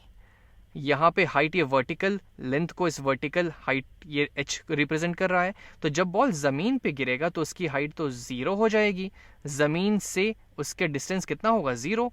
तो इस पॉइंट पे जैसे ही वो जमीन पे गिरेगा उसकी हाइट 0 हो जाएगी। तो अगर हम इस दिए हुए एक्सप्रेशन को 0 के बराबर कर दें, यानी कि -16 t square plus 20t plus 50, ये अगर 0 के बराबर हो जाए तो यहां से हमें जो t की वैल्यू मिलेगी वो हमें बता देगी कि कितने सेकेंड्स बाद ये बॉल जमीन पे गिरेगा। तो यहाँ पे तो हमें बेसिकली यही करना है कि इसके रूट्स हमें पता करने हैं। x वेरिएबल की जगह यहाँ पे वेरिएबल t है और चलिए हम इसके रूट्स पता करते हैं। तो यहाँ पे ये जो तीनों नंबर्स लिखे हुए हैं जो -16 है, 20 है, 50 है, ये मुझे दिख रहा है ये कम से कम 2 का तो मल्टीपल है ही। तो एक काम करते हैं हम दोनों साइड 2 से, या फिर एक काम करते हैं दोनों साइड -2 से डिवाइड कर देते हैं ताकि ये मेरा नेगेटिव साइन भी हट जाए यहाँ से। तो इसको हमने डिवाइड कर दिया -2 और इधर भी हमने डिवाइड कर दिया -2 ताकि हमारी इक्वेशन बैलेंस रहे। तो -16 t स्क्वायर डिवाइडेड बाई -2, तो -2 को अगर मैं 8 से मल्टीप्लाई करूंगा तो -16 मिल जाएगा। तो ये हो जाएगा 8t स्क्वायर। 20 डिवाइडेड बाई -2 यानी कि -10 टाइम्स t। 50 डिवाइडेड बाई -2 यानी कि -25 इक्वल टू 0 डिवाइडेड बाई -2, ये तो 0 ही रह जाएगा। अब फिर इसको सॉल्व करने के कई तरीके हो सकते हैं। इसको हम फैक्टराइजेशन मेथड से सॉल्व कर सकते हैं, या फिर हम इसको परफेक्ट स्क्वायर बना के सॉल्व कर सकते हैं, या फिर हम इसको क्वाड्रेटिक फॉर्मूला से सॉल्व कर सकते हैं। अब मुझे यहाँ पे लग रहा है कि अगर हम इसको फैक्टराइज करें तो हमें ऐसा 2 नंबर सोचने पड़ेंगे जिसका प्रोडक्ट 8 टाइम्स -25 के बराबर हो, और वो थोड़ा सा मुश्किल हो जाएगा सोचना। तो चलिए यहाँ पे हम क्वाड्रेटिक फॉर्मूले की मदद से इसको सॉल्व करते हैं। अब क्वाड्रेटिक फॉर्मूला यहाँ पे हम लगा रहे हैं तो टी स्क्वायर का कोफिशिएंट ये हमारा a हो जाएगा, यानी a हो जाएगा 8 के बराबर। ये t का कोफिशिएंट ये हो जाएगा b यानी कि -10, और ये -25 ये हमारा कांस्टेंट टर्म c हो जाएगा -25। तो अब चलिए सारे वैल्यूज़ को हम सारे वैल्यूज़ को क्वाड्रेटिक फॉर्मूले में पुट करते हैं। तो जो दो t की वैल्यूज़ इसे सेटिस्फाई करेंगी वो हो जाएगी -b प्लस और minus square root of b square -4 times a times c divided by 2a। तो ये हो जाएगा -b यानी कि -10 प्लस और minus square root of b square यानी कि -10 का होल स्क्वायर -4 टाइम्स a यानी कि 8 टाइम्स c यानी कि -25 डिवाइडेड बाई 2 टाइम्स a यानी कि 2 टाइम्स 8। ये हो जाएगा -10 यानी कि +10 प्लस और माइनस स्क्वायर रूट ऑफ -10 का स्क्वायर हो गया 100, नेगेटिव ऑफ नेगेटिव हो जाएगा पॉजिटिव, तो ये हो जाएगा प्लस ऑफ 25 टाइम्स 4 होता है 100। अब आप चाहें तो यहाँ पे 4 को पहले 8 से मल्टीप्लाई करें, फिर 8 को वो जो वैल्यू आएगी 32 उसको 25 से मल्टीप्लाई करें, या फिर अपने कैलकुलेशन को थोड़ा सा आसान करने के लिए हम पहले 4 को 25 से मल्टीप्लाई कर देते हैं, तो ये डायरेक्टली हमें दे देगा 100 टाइम्स 8 हो जाएगा 800, और ये पूरा डिवाइडेड बाई 2 टाइम्स 8 यानी कि 16। 100 प्लस 800 ये हो जाएगा 900 के बराबर, ये हो जाएगा 900 के बराबर, यानी कि हमें यहाँ पे मिल गया स्क्वायर रूट ऑफ 900। और स्क्वायर रूट ऑफ 900 क्या होता है, तो 30 का स्क्वायर 900 होता है, यानी कि अगर मैं 900 का स्क्वायर रूट करूँ तो हमें यहाँ पे मिल जाएगा 30। तो यहाँ से हमें x की दो वैल्यूज़ मिल जाएंगी और वो दोनों x की वैल्यूज़ क्या होंगी x कह रहा हूँ, t की वैल्यूज़, बार बार x बोलने की आदत हो गई है इसलिए ध्यान में नहीं रहता, माफ़ कीजिएगा। खैर यहाँ पे हमें t की दो वैल्यूज़ मिलेंगी, एक t हो जाएगा 10 + 30 डिवाइडेड बाई 16 और दूसरी वैल्यू हो जाएगी 10 - 30 डिवाइडेड बाई 16। 10 + 30 होता है 40 डिवाइडेड बाई 16 और यहाँ पे हो जाएगा 10 - 30 यानी कि -20 डिवाइडेड बाई 16। यहाँ पे ऊपर नीचे अगर हम लोग 8 से डिवाइड कर देते हैं तो 8 1 8, 8 2 16, 8 5 40, यहाँ से आ गया 5/2 सेकेंड्स। और यहाँ पे ऊपर नीचे अगर हम लोग 4 से डिवाइड कर देते हैं तो 4 4 16, 4 को -5 से मल्टीप्लाई करेंगे तो -20 आ जाएगा। तो ये हो जाएगा -5/4 सेकेंड्स। लेकिन टाइम नेगेटिव में कैसे होगा? टाइम में तो हम पीछे जा ही नहीं सकते, हम तो हमेशा आगे की तरफ बढ़ते हैं, टाइम तो नेगेटिव में पॉसिबल ही नहीं है। इसीलिए इस वैल्यू को हम यहाँ से हटा देंगे, नेग्लेक्ट कर देंगे। तो हमारी जो सिर्फ टाइम की वैल्यू आई वो हो जाएगी 5/2 सेकेंड्स। तो आप बोलेंगे कि अगर टाइम की वैल्यू सिर्फ 5/2 सेकेंड्स ही लेनी थी तो हमारे दो वैल्यूज़ आए क्यों? तो अगर आप इस चीज़ को ध्यान से देखें, हमने यहाँ पे किया क्या, मैथ हमें सिर्फ इसको सॉल्व करने का तरीका बताता है कि ये दोनों वैल्यूज जो होंगे वो इस इक्वेशन को सेटिस्फाई करेंगे। यानी क्या इन दोनों टाइम्स के लिए या फिर इन दोनों t की वैल्यूज के लिए ये एक्सप्रेशन की वैल्यू 0 के बराबर होगी। अब ये चीज़ हमें सोचनी है कि ये जो वेरिएबल है टाइम वो तो नेगेटिव होगा नहीं, तो इसीलिए हम सिर्फ पॉजिटिव वैल्यू को ही कंसिडर करेंगे। यानी क्या कि जब टाइम 5/2 सेकेंड्स होगा यहाँ पे, यानी कि 5/2 यानी कि 2.5 सेकेंड्स बाद ये बॉल जो है वापस से ग्राउंड पे गिर जाएगा। और इस वैल्यू को हम यहाँ पे डाल के देख भी सकते हैं, ये हमारी h की वैल्यू थी, तो क्या जब हम t को इसमें डालेंगे तो क्या ये वाकई 0 हो रही है? तो एक बार चलिए डाल के देख ही लेते हैं कि क्या ये इसको 0 कर रहा है।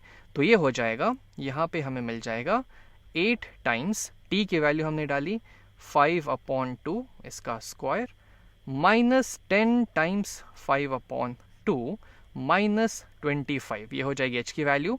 ये हो जाएगा 8 टाइम्स 5 का स्क्वायर हुआ 25 डिवाइडेड बाई 4 -10 5 50, 50 डिवाइडेड बाई 2 होता है 25 -25। यहाँ पे ऊपर नीचे अगर हम 4 से डिवाइड कर देंगे तो ये हो जाएगा 4 1 4, 4 2 8, 25 2 हुआ 50, -25 हो जाएगा -50 के बराबर।